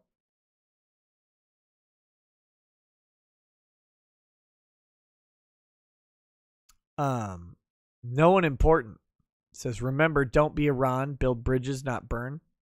Mario Carter 13 says, "It depends on the child, really." Judge Karen. Brian Weiss says, "I got banana pudding. You can't have any." Some nobody says, "Thomas, no porky SJW is going to hump you, bud. Yeesh." Snarkdecon DM says, "Start a new video clout app called Nick Talk." Some nobody says Thomas probably would do that anyways. Just saying. Mario Carter 13 says sleep with grease to prevent lube shortage. Gross. DCV Titan says drunk review of the expose video. Yeah, that'll be great. Jamel Cherniak says I don't know why people are getting mad. You're a lawyer, Nick. All lawyers associate with shady people. Lol. True facts. True facts. Moist John says we are getting an expose on Lolicon, anti-riot extremist, and pit fetishist Nick Rekieta. Yes. Chase Weiler says back to the murder statement. I read that a suicide can affect up to around 40 people, so you got to remember people only tangentially related are affected. Gawker's Death Rattle says Nick has reached the drug dealers dispense joints from their sphincters like a weed-based Pez dispenser level of intoxication. It's just facts. It's just facts, man. Jamal Cherniak says they injected more than one weed a day. That's why they died. Rhinoceros Rex says weed overdosing. You mean falling asleep? Yeah, literally. Literally, that's it. Mario Carter says you can't OD on water. You just sleep with the fishes. No, you can't OD on water. You can die by drinking too much water. It's really, I don't know if it's ever happened that someone has died from too much weed. DCV Titan says you can overdose on weed. You can overdose on anything, really. Some things like weed, you have to really want to and give it more than a college try. I'm not aware of any medically confirmed overdose of marijuana. Comrade Commissar Yuri says, Nick, you see Tug's video on Stand for Sophie. I saw that he was doing it. I wasn't able to pop in. Like I said, I explained my busy day today. Warning, it's really not a good situation. Jamal Cherniak says, the DUI test for weed should be how fast you eat a honey bun. True. Lorgar Apologist says, boy, how do I love people ignoring facts and saying Russia, Russia, Russia, Russia. Biden says people aren't black when they don't vote Democrat. Honk, honk.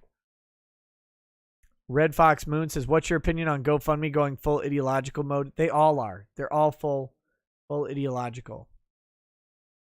You just use them for what they are. If you're contributing to a GoFundMe, just don't tip them. And then all of the money, all of it, every penny, if you donate $20 and you don't tip GoFundMe, all 20 goes to the person. They have to do it that way. They didn't used to. They do now. There's a reason. Esme says, hi, Kalinka. Sorry, can't interact much. I'm working. Hey, Nick, you're missed too. Hey. Hi. Thanks. Lorgar Apologist says, your mom walks into a bar. The bar says, ow. Aw. All right, guys. That's, oh, shit. I don't have the outro song. Let me find it.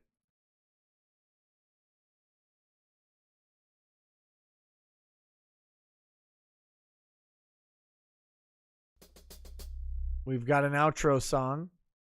I will start it in just a moment. Thanks for hanging out, guys. Come join me on Twitch for Fire Walker, Chuck Norris, Lou Gossett Jr., and some kid. Should be fun. Twitch.tv/Rekieta Law. Hope you guys enjoyed the show. Come join me tomorrow. Should be great. And then we'll have something else.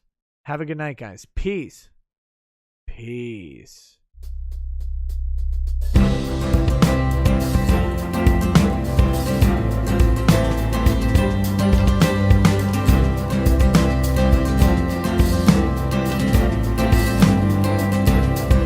Oh, he drinks a fair bit, but you realize that it just helps get his noggin jogging along. With his glass by his side and his kids asleep tight, we'll hear some law-splaining tonight.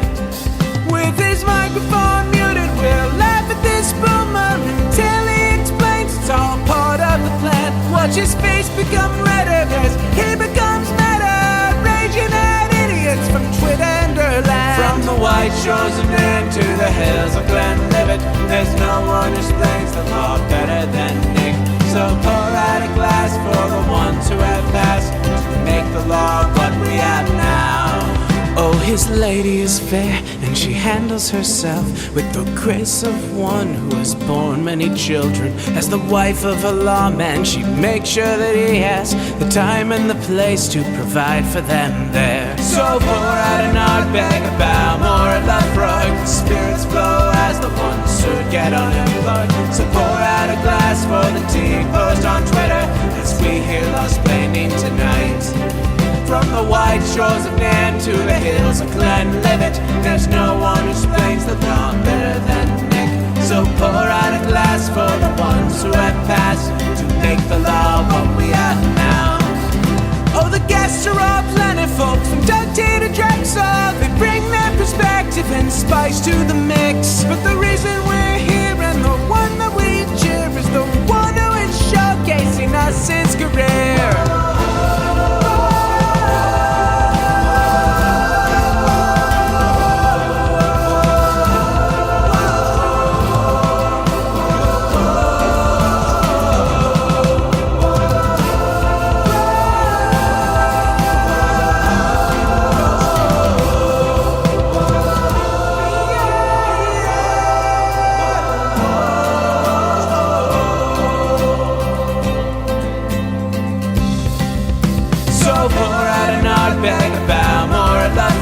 Spirits flow as the ones who get unemployed. So pour out a glass for the tea, post on Twitter as we hear Lost Planning tonight.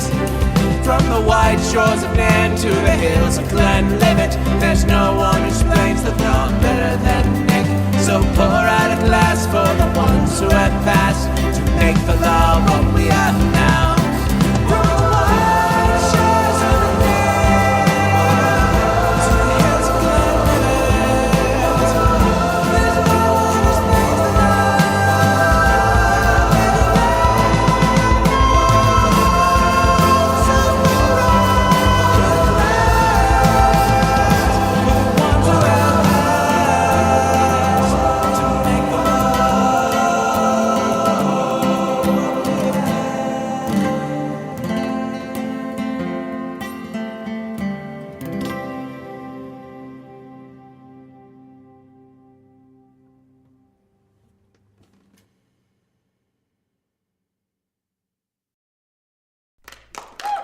You're welcome. You're welcome. Okay, settle down, UCB. Introducing... Fucking autoplay. God damn it.